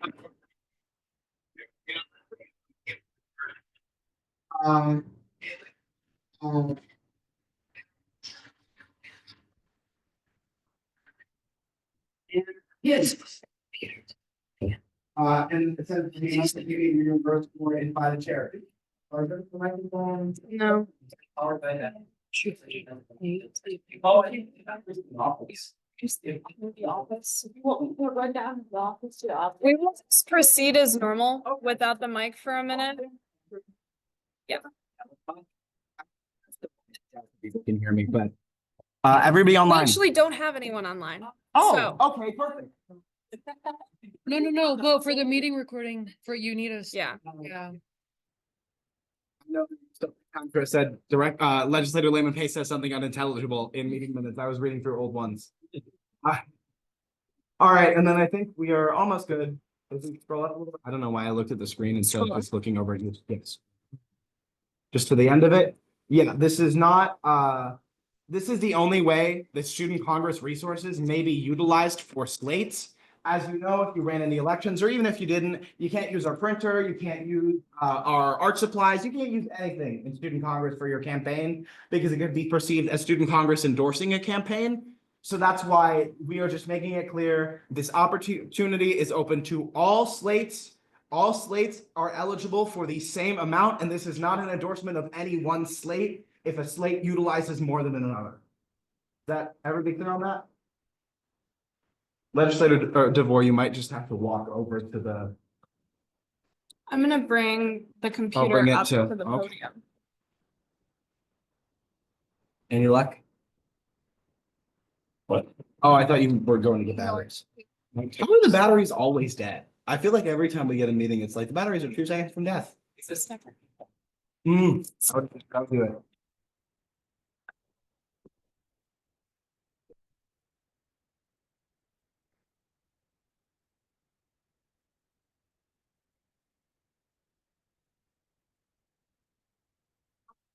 Everybody. I'll just pick it up battery. I know I.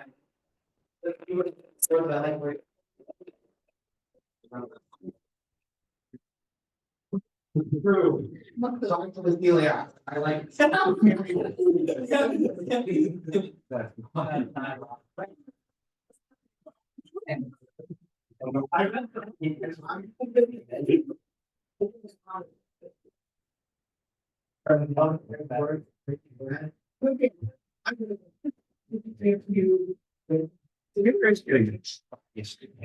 Getting back to one.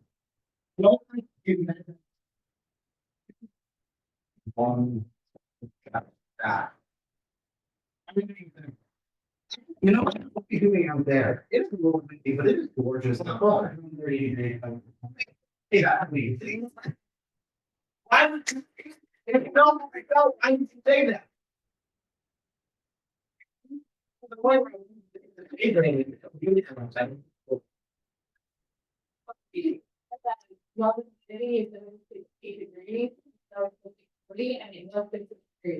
So this looks. Is that not the right?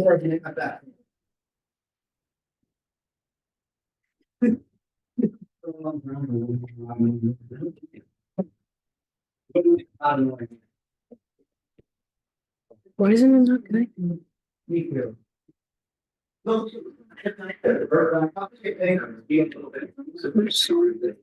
Is it on phone?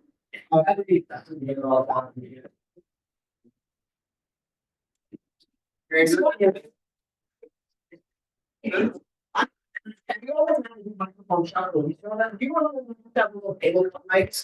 don't remember that. I know some of you remember. So Andrew.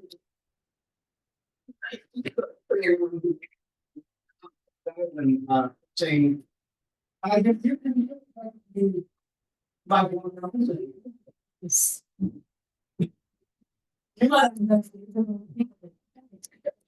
Being attached here first.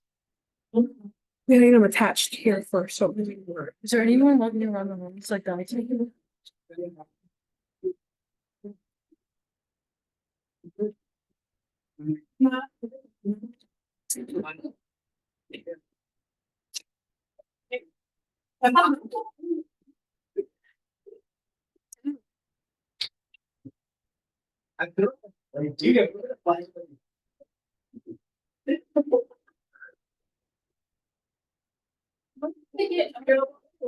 do a big round of applause for our executive people ready to come here. Another for an amazing term. I mean, we've been incredibly thankful. You'll see in the e-board presentation, which I did forget we were doing literally right now. We did a lot, like, we accomplished a lot of our goals this year, and I think it's really impressive. I hope we, like, next time.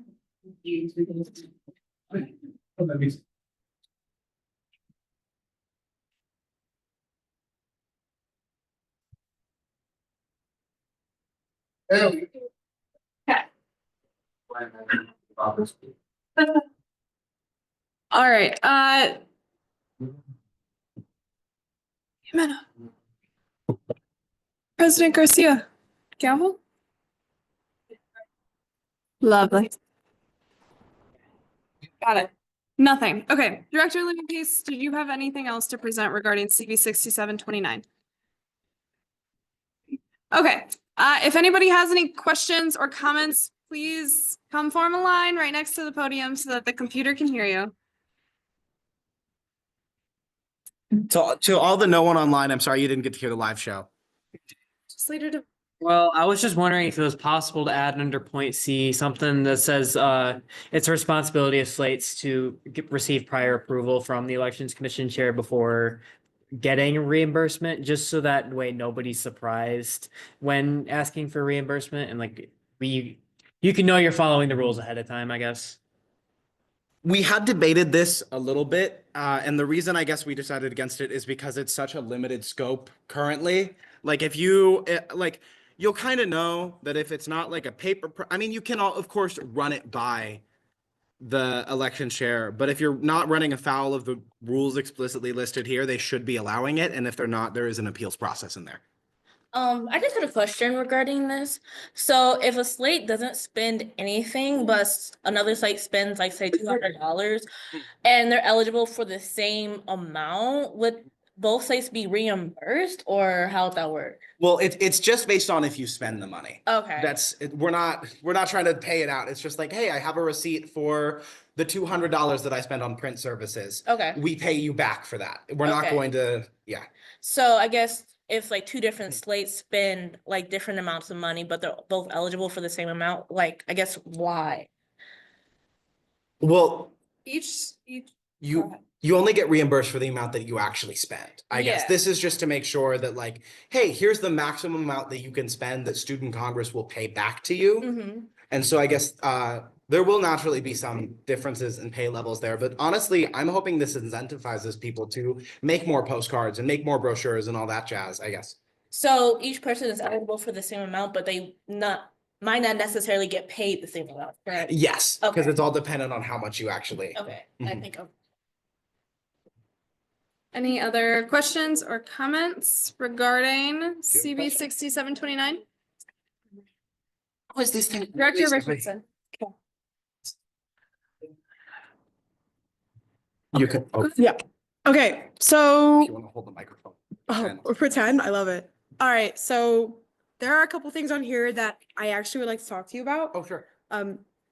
Unfortunately, I Girl, would I like give to you a talk. month. I know, I haven't had the chance to look at it because I just got done being election commissioner, and I'm not gonna touch this bill until after I was done being election commissioner. And I know you want to pass it today, but I think we should table it for the summer, just because there are some things that they're, like, the election bylaws, if you really read them, are outdated. Yeah. Lot. And I Frankly, think there there's were a lot more that need to be touched. It's just some language stuff and also some stuff that maybe need to be readdressed or like reaffirmed as like, this is what it means, because a lot of it was taken out of context this election. So I know that you really want to pass this one, but as a past election commissioner, I think there's some things that need to be edited, and I don't want to make a ton of edits to the election bylaws because that looks frankly shady. And I'd rather this be like a summer thing when we have more legislators that are here and more that have been elected.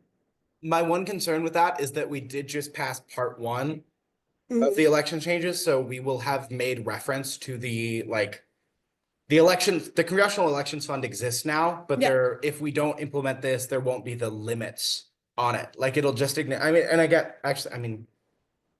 I'm amendable to that. I would be amenable to that. It's up to you. I just want to put my point out there. What do other people think about that? Just quick show of hands. Thoughts on pushing it off like a month or so? I will be around. more input. I'm just doing straw poll. Put your hands up if you're interested. Put your hands up if you would prefer it pass now and we just work on it later.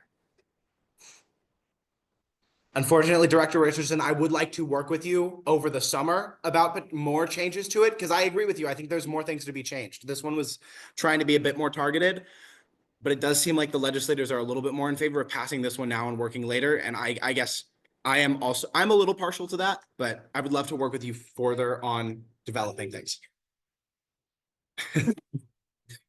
Great. Is there any other questions, comments, concerns regarding CB 6729 before we move to a vote? All right. Seeing none, we're going to go ahead and move into that vote.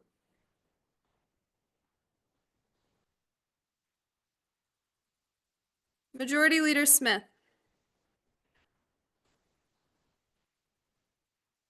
Chairperson Smith.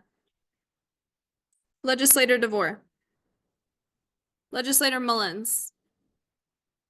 Legislator Rosario. Legislator Waters. Legislator Wolf.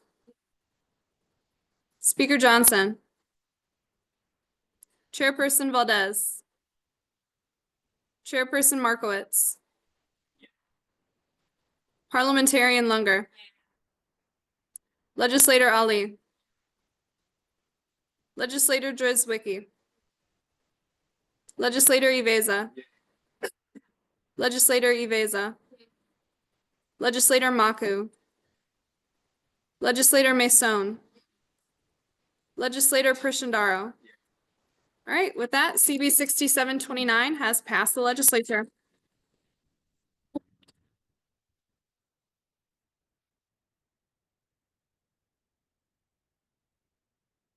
Alrighty. That is all for old business. Next up, we will move to discussion. Under discussion for today, we have the e-board recap. This is presented by President Garcia.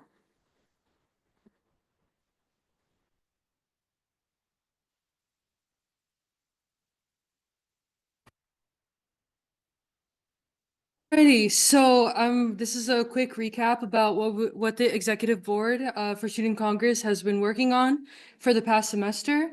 First, I just want to quickly thank all of my e-board members, because every single one of them has been incredible.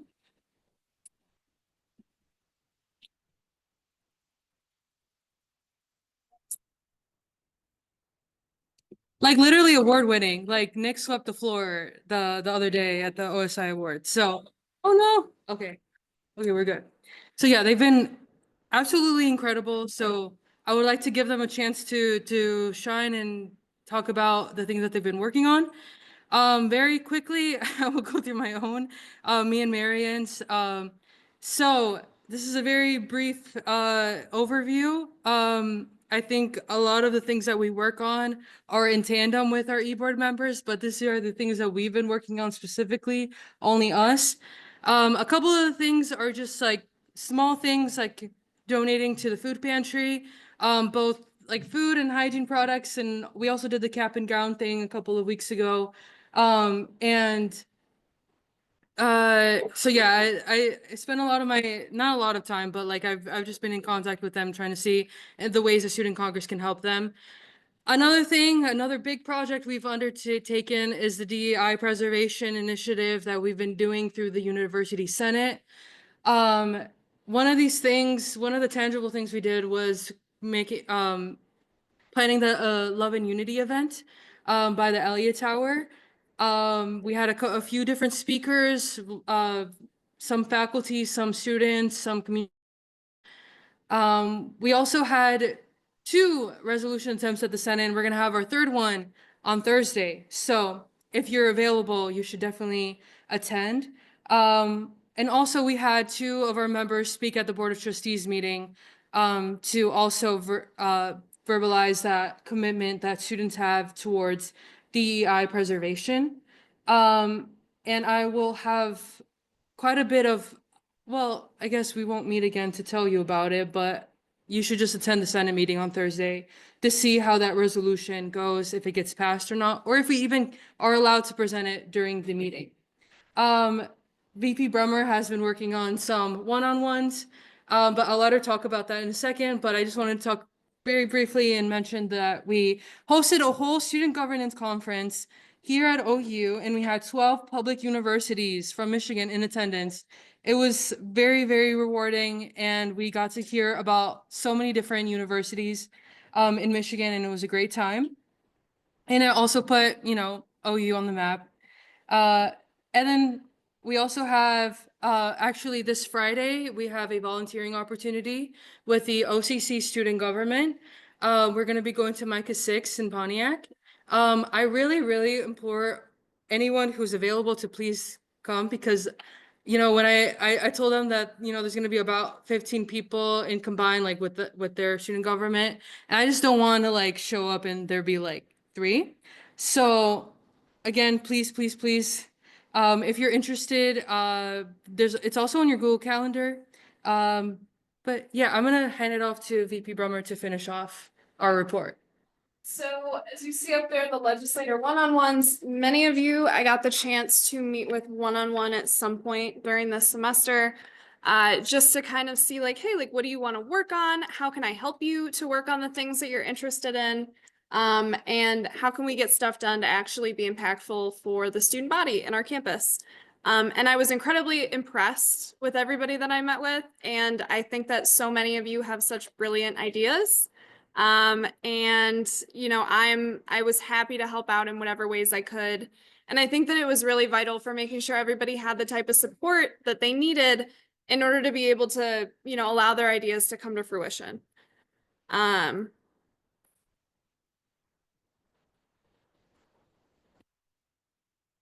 Okay, the vending machine. So despite our many setbacks, we still did receive a lot of free resources from a variety of different organizations. And we're able to kind of help serve to bridge that gap between students and the organizations that provide these resources. We are still working on this, and we are still working to make sure that the next administration is set up for success with full implementation. And I will be keeping a watchful eye of how you guys handle the vending machine, and I will be ready to help out in whatever capacity you both need. And then course markings has also been a huge part of the entire year. For the winter semester, I think one of the biggest wins that I heard was that U of M Ann Arbor will be implementing course markings come fall of next year, which was thrilling to hear. And I think that it kind of displays that we really are making progress statewide. And when we do that, we're kind of starting to open the door to be able to work together to have a bigger impact on students throughout the state. And when we do that, we can help OU students even more than we already do. And then we also had a collaborative event with the Affordable Course Materials Initiative. I spoke at that. It was pretty much like a handful of faculty members that came that were kind of like, hey, what is course markings? Why is this something that's important? So I was able to attend, and I gave that student perspective and talked a bit about what Student Congress has done to help further the goals of the ACMI. And I think that was incredibly productive. And I mean, even outside of that, we've worked with a variety of different faculty members and administrators to help push along this initiative as much as possible so that we can allow you guys as students to keep as much of your money in your wallet. And kind of building off of that, financial aid. I know I had mentioned to some of you previously that we had talked about financial aid reform. Legislator Maku is gracious enough to be working on some legislation regarding that right now. And we are kind of wrapping up with making sure that we hold administration accountable for continuing to work on that. Making sure that is something that does not just kind of get swept up within the dust of transitions and all of that, but making sure that you know, we're still working on that and making sure that students can get as much financial support through the university in order to achieve success as possible.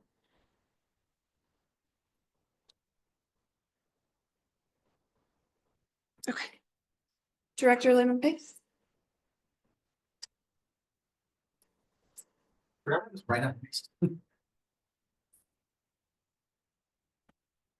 All right, so as is the case with I forgot this is the dead one? Even the 2 new ones we just got? Oh, he asked me if we were still having trouble and I thought they were fine. Shoot, I sent him back. He approached me instead of coming in.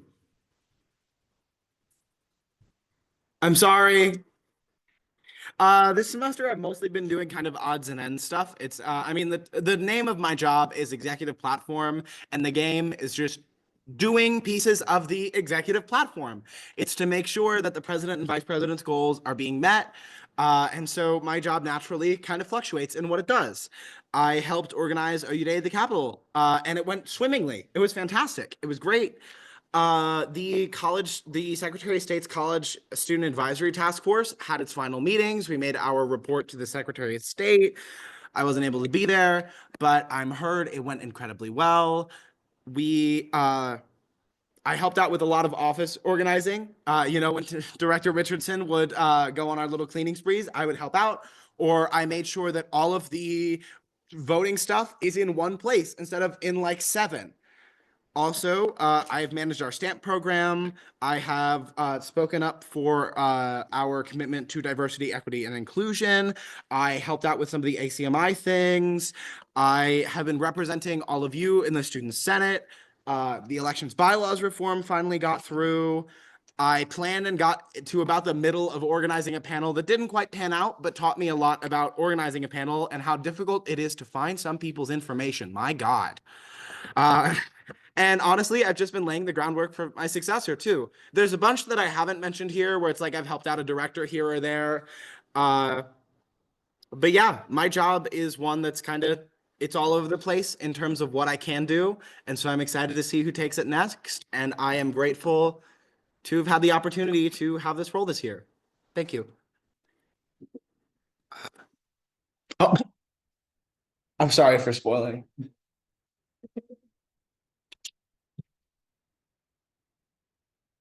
It's nice. It's nice. Oh, you can actually. Oh, yeah, I remembered. Yep. Okay, perfect. No, it's nice. It's nice. All right, Director of Internal Affairs, it's my turn. Elections Commissioner, we all know I did that, but that also took majority of my time. So, DA responsibilities kind of got put on hold. Not really. Still cleaned up after all y'all every single Monday. That was so fun. So, yeah. I bought the fridge. I did it, guys. It's in the office. It's a little smaller than I thought, but I promise I measured it. It also has a freezer, and I don't think we went wrong with that freezer. A reminder, no jugs in the fridge. Take care of your own messes. I don't know how many times I say this. I say it every single semester. I say it every single minute of the day. That's how I feel when I find a jug, okay? Stop with the jugs. Y'all are embarrassing me. Update on those computers. So that's been in the works, but like I said, because I was doing election stuff, had to put that on hold. I do have the receipt. I just got to send it to OSI and link some people in it. So we should be set on that. And then ExamCram is in the process. I had one official sign up today. Guys, come on. Free food. I need help. I'm not carrying those tables across the way again by myself. Okay. Thank you, Kayla, for helping me today. You're not a legislator yet. Hold on. So please sign up if you have the time tomorrow. There's free shawarmas. So yeah, and then updating the archives. I'll get on that. But yep, election, jugs. That's me. I'm a little frog. All right, thank you. That's all.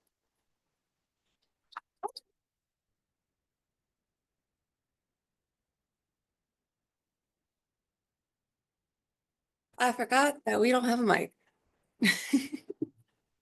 Bear with me because I'm more soft-spoken. So I don't know who doesn't know me. I'm Valerie. I was director of student advocacy, and I was in charge of Heritage Week, the International Fashion Show. I've been helping Marion with the vending machine. We were able to, even though we haven't, the machine itself, we're still working through the kinks with it. We have been able to distribute some products to students who needed it. Yeah, that's my issue.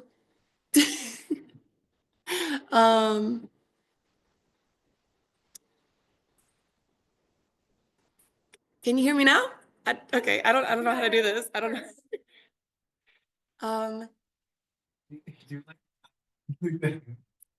Hello. Did that actually work? Oh. I thought that was always just a thing, like a joke.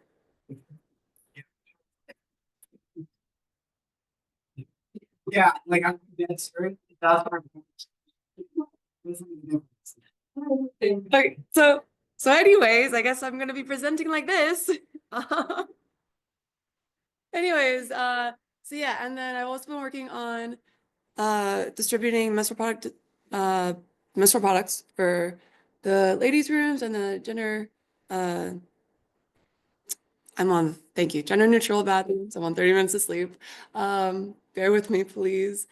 And yeah, I've been working on that all year, and we're gonna collect all the data by the end of the month, do some analyzing and statistics, and go forward with what we can do to get that more established through the university.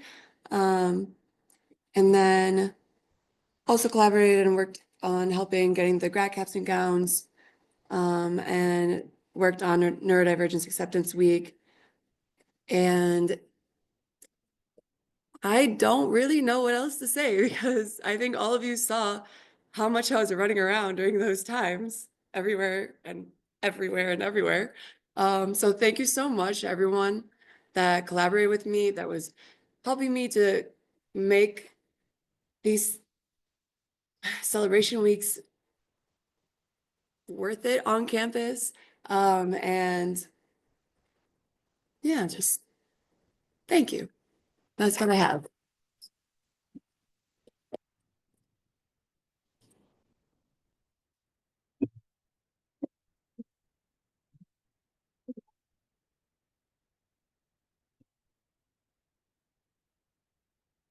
Okay, well, my main job as Director of Financial Affairs is just handling financial stuff and putting in like Chartwell's orders, printing like OU printing service orders.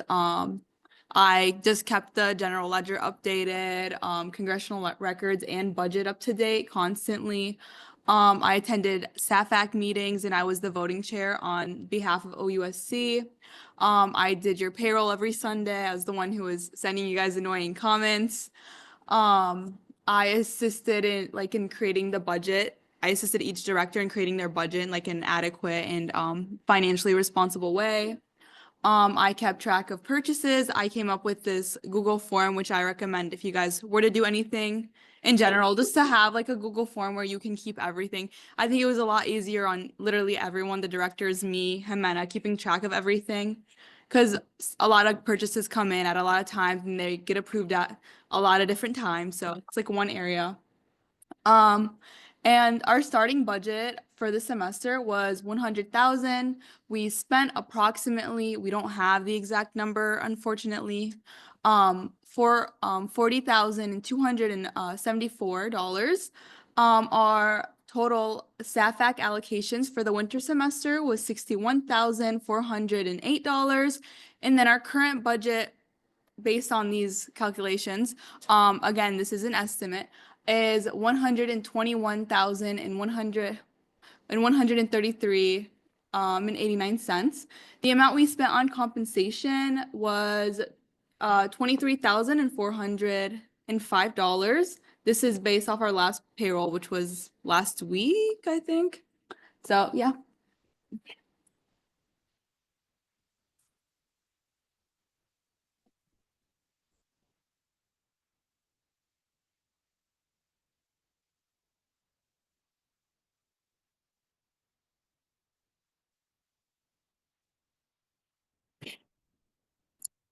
Okay, can you guys hear me? No. Okay. Thank you. Okay, I'll try my best. So this is basically the summary of what I have done, like all the flyers, the Instagram posts, the t-shirt designs. So just to highlight, I worked on the vending machine handouts and anything related to vending machine, marketing stuff, culture heritage week, elections, the neurodivergence week, that's also on the list on the bottom. Mindful Mondays. That's pretty much it. We also have a reel which features Valerie and Gio.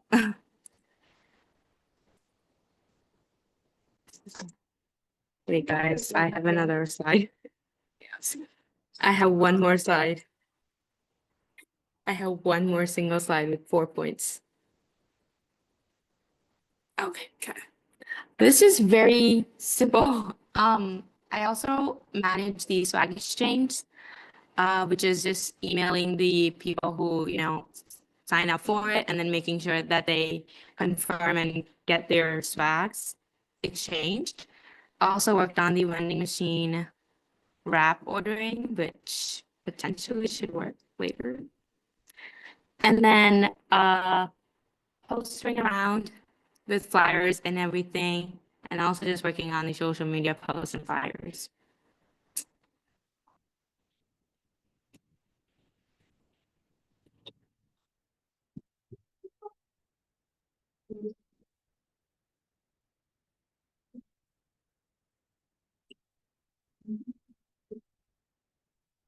So sustainability on campus. So events, we were a bit lighter on events than last semester, but still some really strong ones. We had the live owl event. We brought a live animal on campus, 2 live animals. It was very successful. The owls really liked being here. We actually are in talks with the Howell Nature Center to bring a possum onto campus, potentially. We showed the wild robot. It was pretty fun. And we had a sustainability art fair where we had some wonderful artwork like these nature photographers taken by legislator Lunger, which also won the category prize. So congratulations for her. And we had the repair cafe also, which was also pretty cool. The biggest thing is the trails. The trail system has is marked enough where you will not get lost. So that was our goal for this semester, and we succeeded. As you can see, it's true. And it's a lot more passable. It's been cleared. It's just in a wonderful shape. It's an awesome trail. Recycling. We were able to purchase almost 60 recycling bins for on campus to be distributed throughout the whole campus. So a big success. To be continued. There's still so much work to be done, especially over the summer for the new director of sustainability, whoever that may be. But yeah, we still have a lot to clear off the trail. We have one of the pictures didn't show up, but we have trail signs to install too, so that people don't get lost on the gravel road. I don't think they will, but you never know. And we also have to put other recycling in. So there's still so much work to be done this summer, and I'm excited to maybe stick around and help with some of that.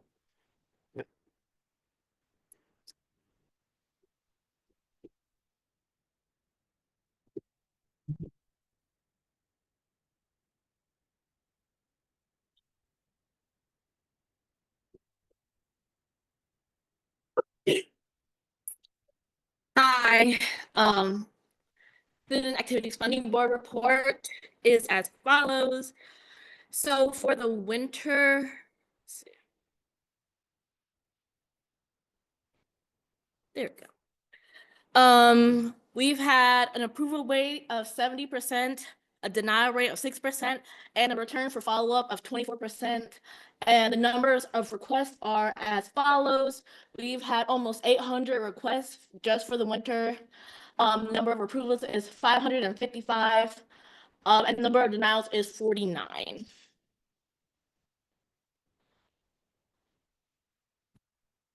Okay, so for the 24-25 school year, we've had an approval rating of 68%, a denial rating 9%, and a return for follow-up of 23%. So for the whole school year, we've had 1,761 requests. We've approved 1,201 requests, and we've denied 147 requests. So that is a lot.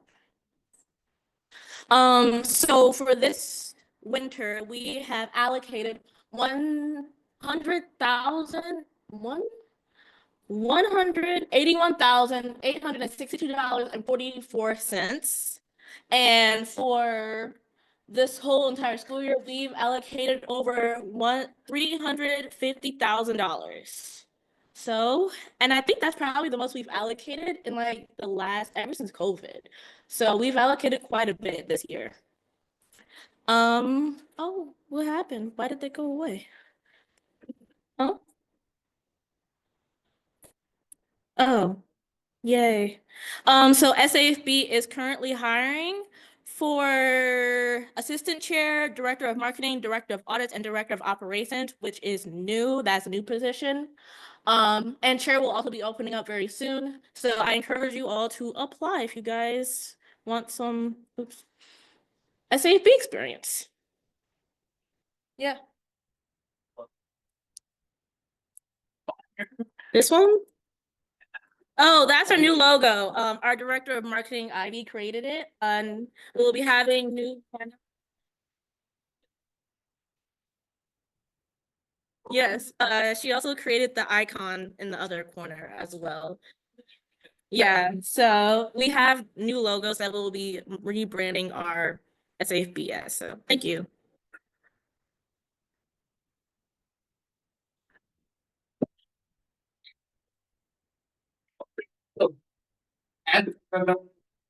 Yeah, the way I wanted it to. The Ledge. Before I proceed, how about a good round of applause for all of our executive board directors and the valiant work they've been doing throughout this. It ain't for the weak, I'll say that much. I also thought it'd be really funny to have the I'm just a Bill guy on here. Alright, so over the course of this year, 27 people applied to join the legislature through the prospective process. Of them, 16 people actually went through and joined as legislators. As it stands, 57% of all voting legislators currently came in through the prospective process, which I thought was an interesting statistic. Some of our legislative highlights include increasing funding for club sports, valiant support for DEI on campus, support for course markings, commitment to sustainability and sustainable practices, and raising the SAFAC allocation for club sports. So I would like us all to give our legislature a round of applause for the work we've all done. Applause again because I am done. Thank you. Alrighty. Thank you to all of our lovely e-board members for their wonderful presentations. Next thing up under discussion, we have the Academic Honors Committee Award presentation. I'm assuming it's presented by Director Richardson. Yeah.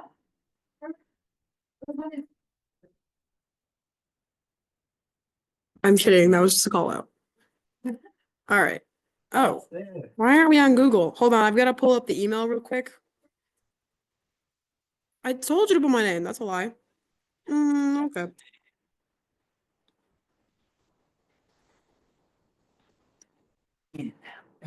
Hold on. I'm sorry, y'all. No, you can just see mine. Okay. So, before I get into what this says, for the new legislators, every single one of us had to be on a Senate committee. You get your Senate committee assignments in the fall. The Senate that I was given actually deteriorated, and the new one was the Academic Honors Committee that replaced it. I am still on the committee as a member, and we were talking about what's coming up.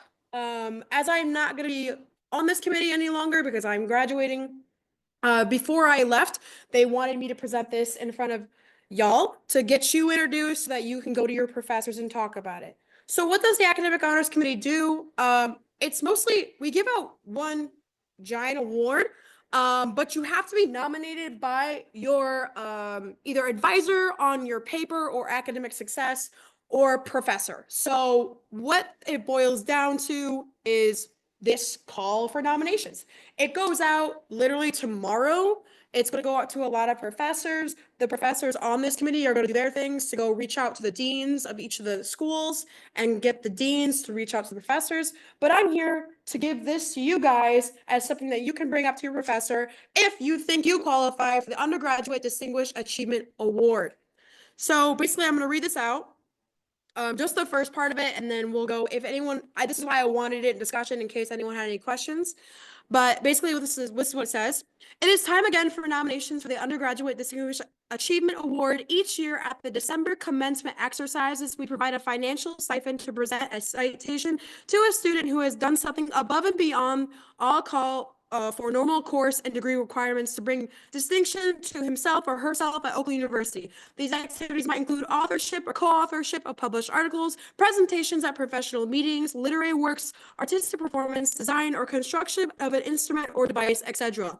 Our previous have included student anthropology, art history, biology, chemistry, dance, electronics and computer engineering, English education, health science, history, modern language and literature, music, physics, and psychology.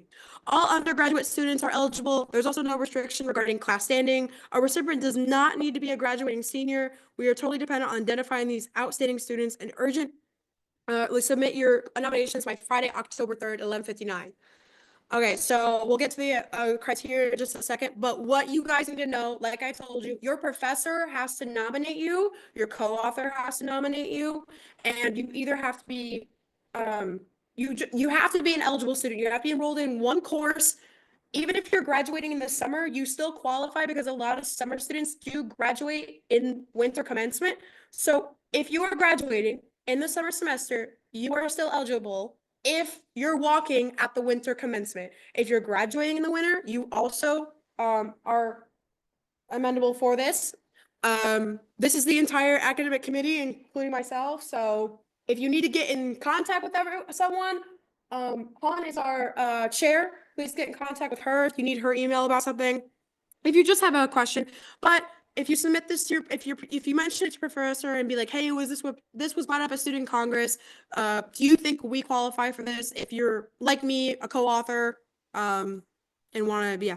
But here's eligibility. You just have to be enrolled undergrad student eligible upon nomination of a faculty member or staff member. They will submit a letter of 500 words, and this is what you'll be graded off of. Again, this is very applicable to any major. It's not just if you're out here writing a paper in the political science department. You can apply it anywhere. So yeah, after that, upon Google form, the chair of the committee will distribute to the committee members additional requests for backup information and supporting documents will be sent to a nominator. So like I said, I'll be gone, so I won't be judging it, but whoever else is in my shoes as the student Senate committee member, they will. And then yeah, award will be presented at fall commencement. So I shouldn't have said winter, I'm sorry. I meant fall, but winter is fall. We have goofy wording. So yeah, as long as you're gonna be a student and graduating by fall 2025, you still make it. And yeah, that's all I have to say. So if there's any questions, I guess come up and form a line. If not, that's all I have to present. And so, yeah, if you think you qualify, please reach out to your professors. Thank you.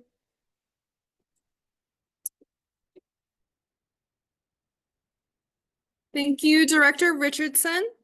Next up, we're going to move into legislative updates. First up for legislative updates, we have Speaker of the Legislature, Speaker Johnson.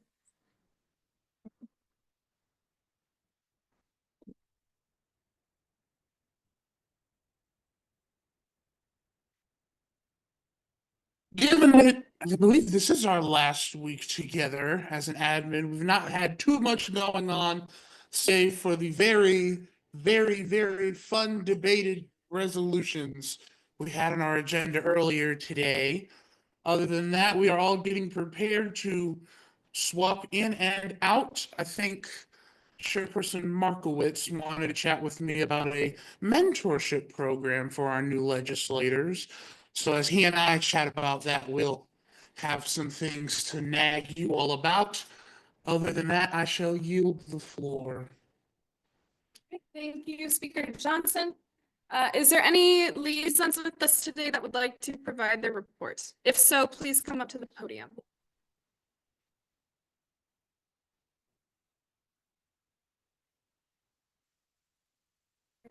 Parliamentarian Longer.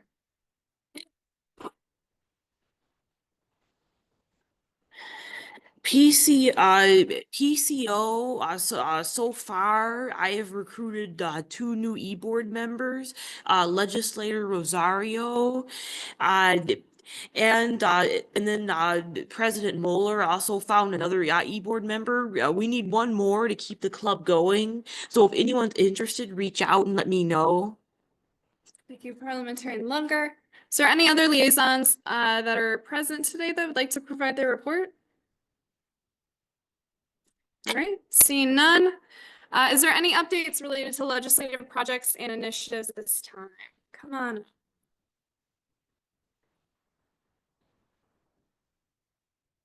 Hello all. I just wanted to, hi.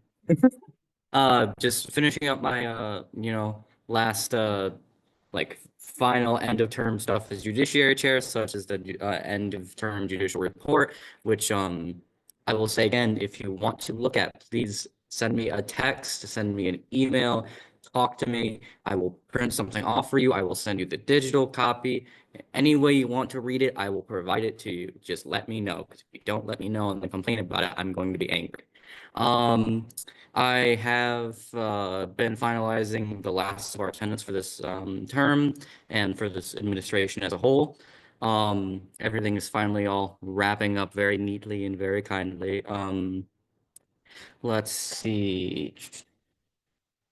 Yeah, that's just about all I had. With that, I yield.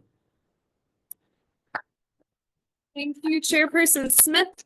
Is there any other updates related to legislative projects and initiatives at this time?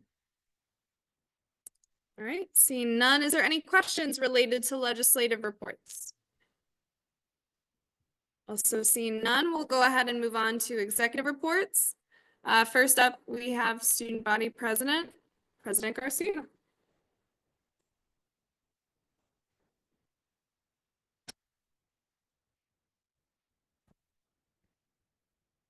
Hello, everyone. Alrighty. So it is extremely difficult to say goodbye to Student Congress. I became a legislator before I attended my first class as a freshman, almost 3 years ago. I am proud to see how we have transformed as a body since. We accomplished things this year that seemed impossible in past years, such as reaching a proposal for increasing club sports funding, or getting a vending machine, or rebuilding our reputation and relationships on campus. But we still have a long way to go. This year, we are closer than ever to getting the Free Menstrual Product Initiative institutionalized. With the help of legislators, we have been collecting data for the past 2 semesters, and hopefully OUSE can present it to the Board of Trustees in the fall. We are also close to establishing a standing committee to organize Heritage Week celebrations to continue the tradition year after year. And so, although I will not be returning next year, I am more than confident in the group of talented individuals that will be in Congress next term. I implore you all to remember to work together and not against each other. OUSE is the most direct and consistent forum students have to communicate their concerns and work to find a solution that uplifts student voices. We don't just scream into the void, we see every initiative out until it is accomplished. So please don't ever let your voice be taken away. I think that the best way to ensure this is by always showing up. So all of the open forums, like the one we did for the ones that were for the campus master plan, or to all the Senate committee meetings, or to even all of our own meetings, the second you stop showing up is when administrators, faculty, or even OUSE leaders will assume you don't care and will stop inviting you to the table. Additionally, never devalue your own voice. Remember that no one represents student interests better than the students themselves. The second we start letting administration infiltrate our operations or have undue influence is when we start letting go of our own power. Remember that we are all capable of informing ourselves and being effective student leaders. Student Congress has a proven track record of getting things done. I mean, we played a monumental role in establishing the Gender and Sexuality Center back in the day. We were the ones who made sure East Campus was not turned into a luxury hotel and shopping center. We put free menstrual products in all the bathrooms. OUSC was founded on the premise of activism, and it is our duty to continue that. And I have full faith that we will. I do want to revisit the idea of working together.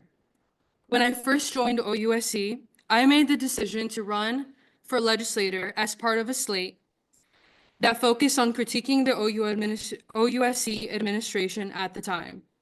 Looking back, it was a defining moment that shaped how I approach leadership.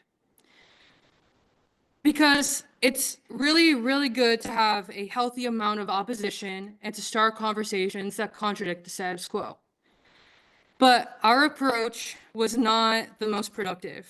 We had no direct communication with the members we had problems with, no attempt to find solutions. And in the end, our slate lost. We didn't even come close. And after that, I chose to work alongside the winning administration and reform the issues I saw from the ground up. You see, burning bridges or trying to undermine people you don't agree with never yields the results you want. While it may sound obvious to you saying that now, many of us, myself included, had to learn this through experience, that open dialogue and genuine collaboration is the most effective approach to leadership. Your fellow students or even administrators are not the enemy. There is no enemy. Our purpose here is to direct our energy in a way that's unifying and that is impactful to the student body. So I'm glad that I was able to turn things around, and soon enough, I was running for student body president. I'm forever grateful to my running mate, Marion Brummer, for the constant source of encouragement and positivity while we navigated roles that we practically jumped into. We've balanced ourselves out wonderfully. I played the role of a level-headed judgment, and Marion brought a fresh advice and an activist passion. And while we are truly a dream team, each of us had to step back and make the difficult decision to not run again. These leadership roles are incredibly rewarding, but they're all consuming, and they've left little room for other priorities in our lives. So I'm glad to pass the torch to the next set of leaders here in this room. I want to thank all of you for everything you have ever done for Student Congress. This has been a successful year that would have not been possible without every legislator, executive board member, supportive faculty, administrators, and our advisor, Jean Ann Miller. Thank you for letting me serve this past year, and it's been a wonderful experience. Let's keep this momentum going into this next term with purpose, passion, and with each other. Thank you.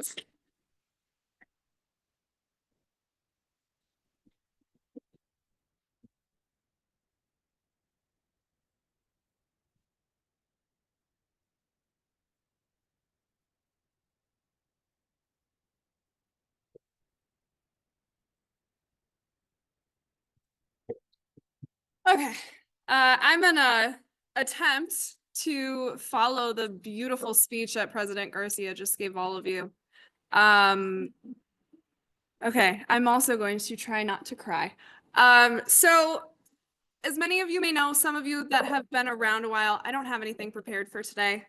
This is just gonna be me having a heart-to-heart with all of you. But as for many of you that have been around for a long time, I joined Student Congress in January of 2024. And I was a legislator that quickly moved up to parliamentarian. And I think within the first 4 months of me being in Student Congress, I was running to be vice president, which I honestly had never expected when I first joined Student Congress. And I cannot express how much of a privilege it has been to serve within this body, to help advocate for both the student body and the betterment of our campus in all of the time that I have been here. I have to give a huge thanks to President Garcia for seeing potential in me even though we didn't know each other very well at the beginning of our administration. And I think without her encouragement and her grace and everything that she saw in me, I never would have succeeded in this role as much as I have. So she deserves a lot of the credit for that. It has been an honor to get to work with all of you for the past year. I truly never envisioned that this was a position that I would be in when I first joined Student Congress, and I never knew that I would get to work on so many things that had such a great significant impact on students and individuals. And it's an experience that I cannot express how grateful for that I am. I think a big thing within my leadership philosophy the entire time that I've been vice president is simply that I hope to leave every single one of you better than I found you. I hope that throughout the course of this administration, whether you've been here since the very beginning or whether you've joined us midway through the year, I hope that I have given all of you the opportunity to work on the things that you are passionate about, to make the differences that you want to see on our campus. And I hope that you feel like you are leaving the Garcia Bremer administration more capable than you first joined. That is the ultimate goal. And I trust very much that the incoming administration will continue to allow members of Student Congress to grow and to become more equipped for whatever they choose to pursue after their time here in Student Congress. And I think, you know, with that being said, I honestly owe so many of you in the legislature a huge thank you. I have, you know, my own ideas and my own passions, but at the end of the day, I'm really just the woman pulling the strings, moving the curtains behind the scenes. Everything that we do would not be possible without all of you. And I appreciate how much effort and time and investment all of you have put into this organization in order for us to be able to stand here and say that we feel like our administration has been successful and impactful. So provided that it is 7:30, I will leave you all with that. But most importantly, I really just want to leave all of you with a big thank you, because I could not have done any of this without you and your support and your cooperation. So yeah, thank you.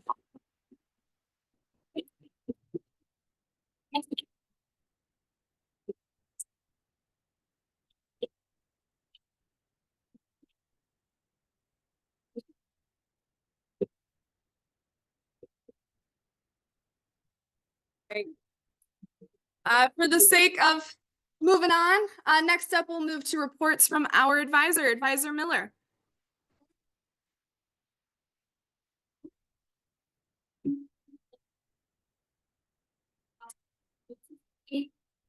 Appreciation and gratitude for all and for the prospect to be solved on because this there is open for all for and what the application will be out in the OSI newsletter tomorrow. This form is allowed and we're encouraging you to do so. I actually one position or two positions that will be available, but if it's another very prestigious position on the campus where you are able to use your voice to represent the student body. Congratulations to all for your every opportunity.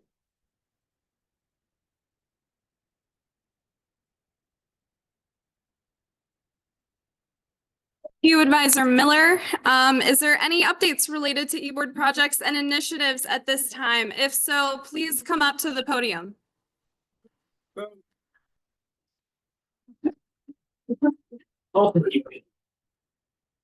I just thought it'd be funny if their meeting was longer. No, I'm just saying. But I would love to say that on April 18th, we have the Native American Garden Cleanup. There will be Jets Pizza and we will clean up the gardens. So thanks for booing that, Director Layham Pays. We've also got the grand opening of the trail as well. It's the soft launch of the trail. It's not complete yet. That's also April 18th from 6 to 8 in the parking lot. And Honestly, as Director of Sustainability, this has been like my favorite experience at Oakland ever. I want to shout out my Sustainability Committee, Legislator Jerswicki, Legislator Lunger, Legislator Majority Leader Smith, Mario as well. Rip Hannah, she left us, but she was a good member also. But yeah, just thank you all for all the support you've given me and all the wonderful things we've been able to do.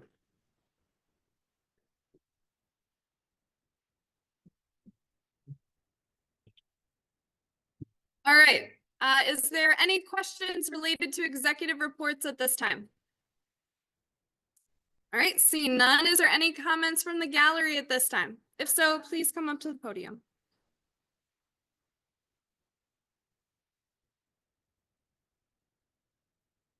Hey, I'm back again. This is the last, first of all, everyone should say shout out to the e-board because this is the last time you were going to hear me as a gallery member. You're right. Lance, if you don't put your flag down.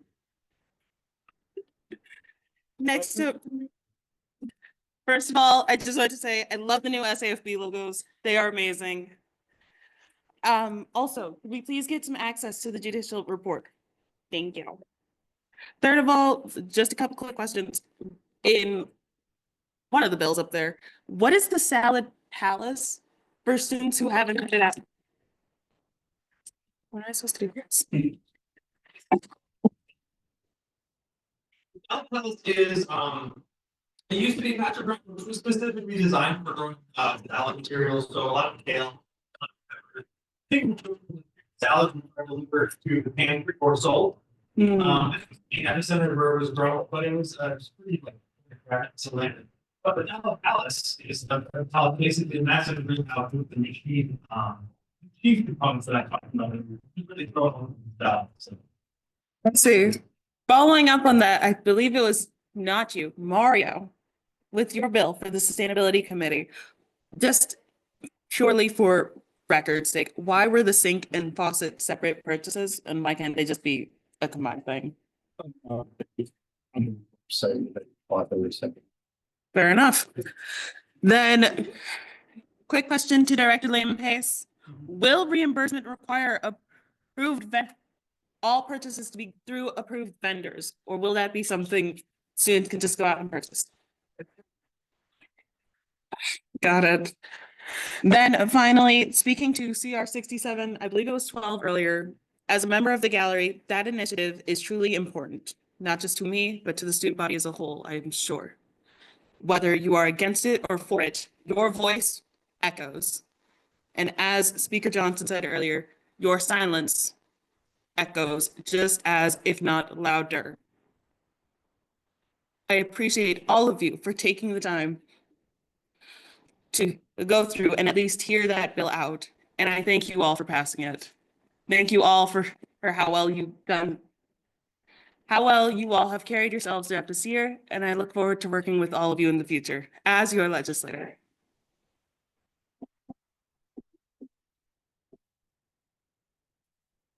Good evening, guys. I'd like to thank you for all the work you've done over the past year. And I know for myself that I will be pushing to do just as much work, if not more, with everyone coming in. I'd also like to extend my thanks to you guys for passing 6712. Regardless of your political beliefs, and I will never be a political member of this student Congress. I believe that the rule of law is sacred to this nation. Once again, I'd like to thank you for all your work. And to those of you who are leaving us, please come back anytime. And I look forward to seeing what you guys do in the public. Have a good one.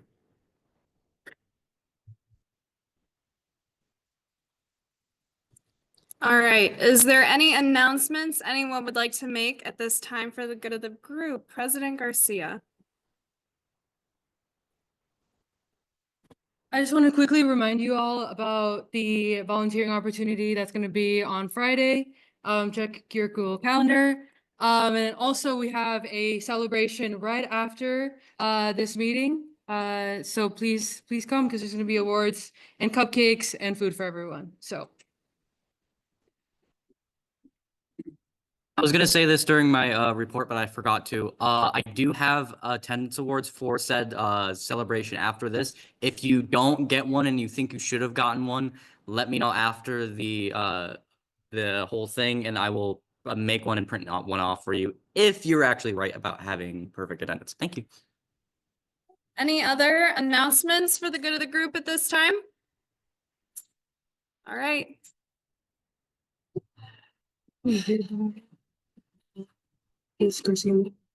Right.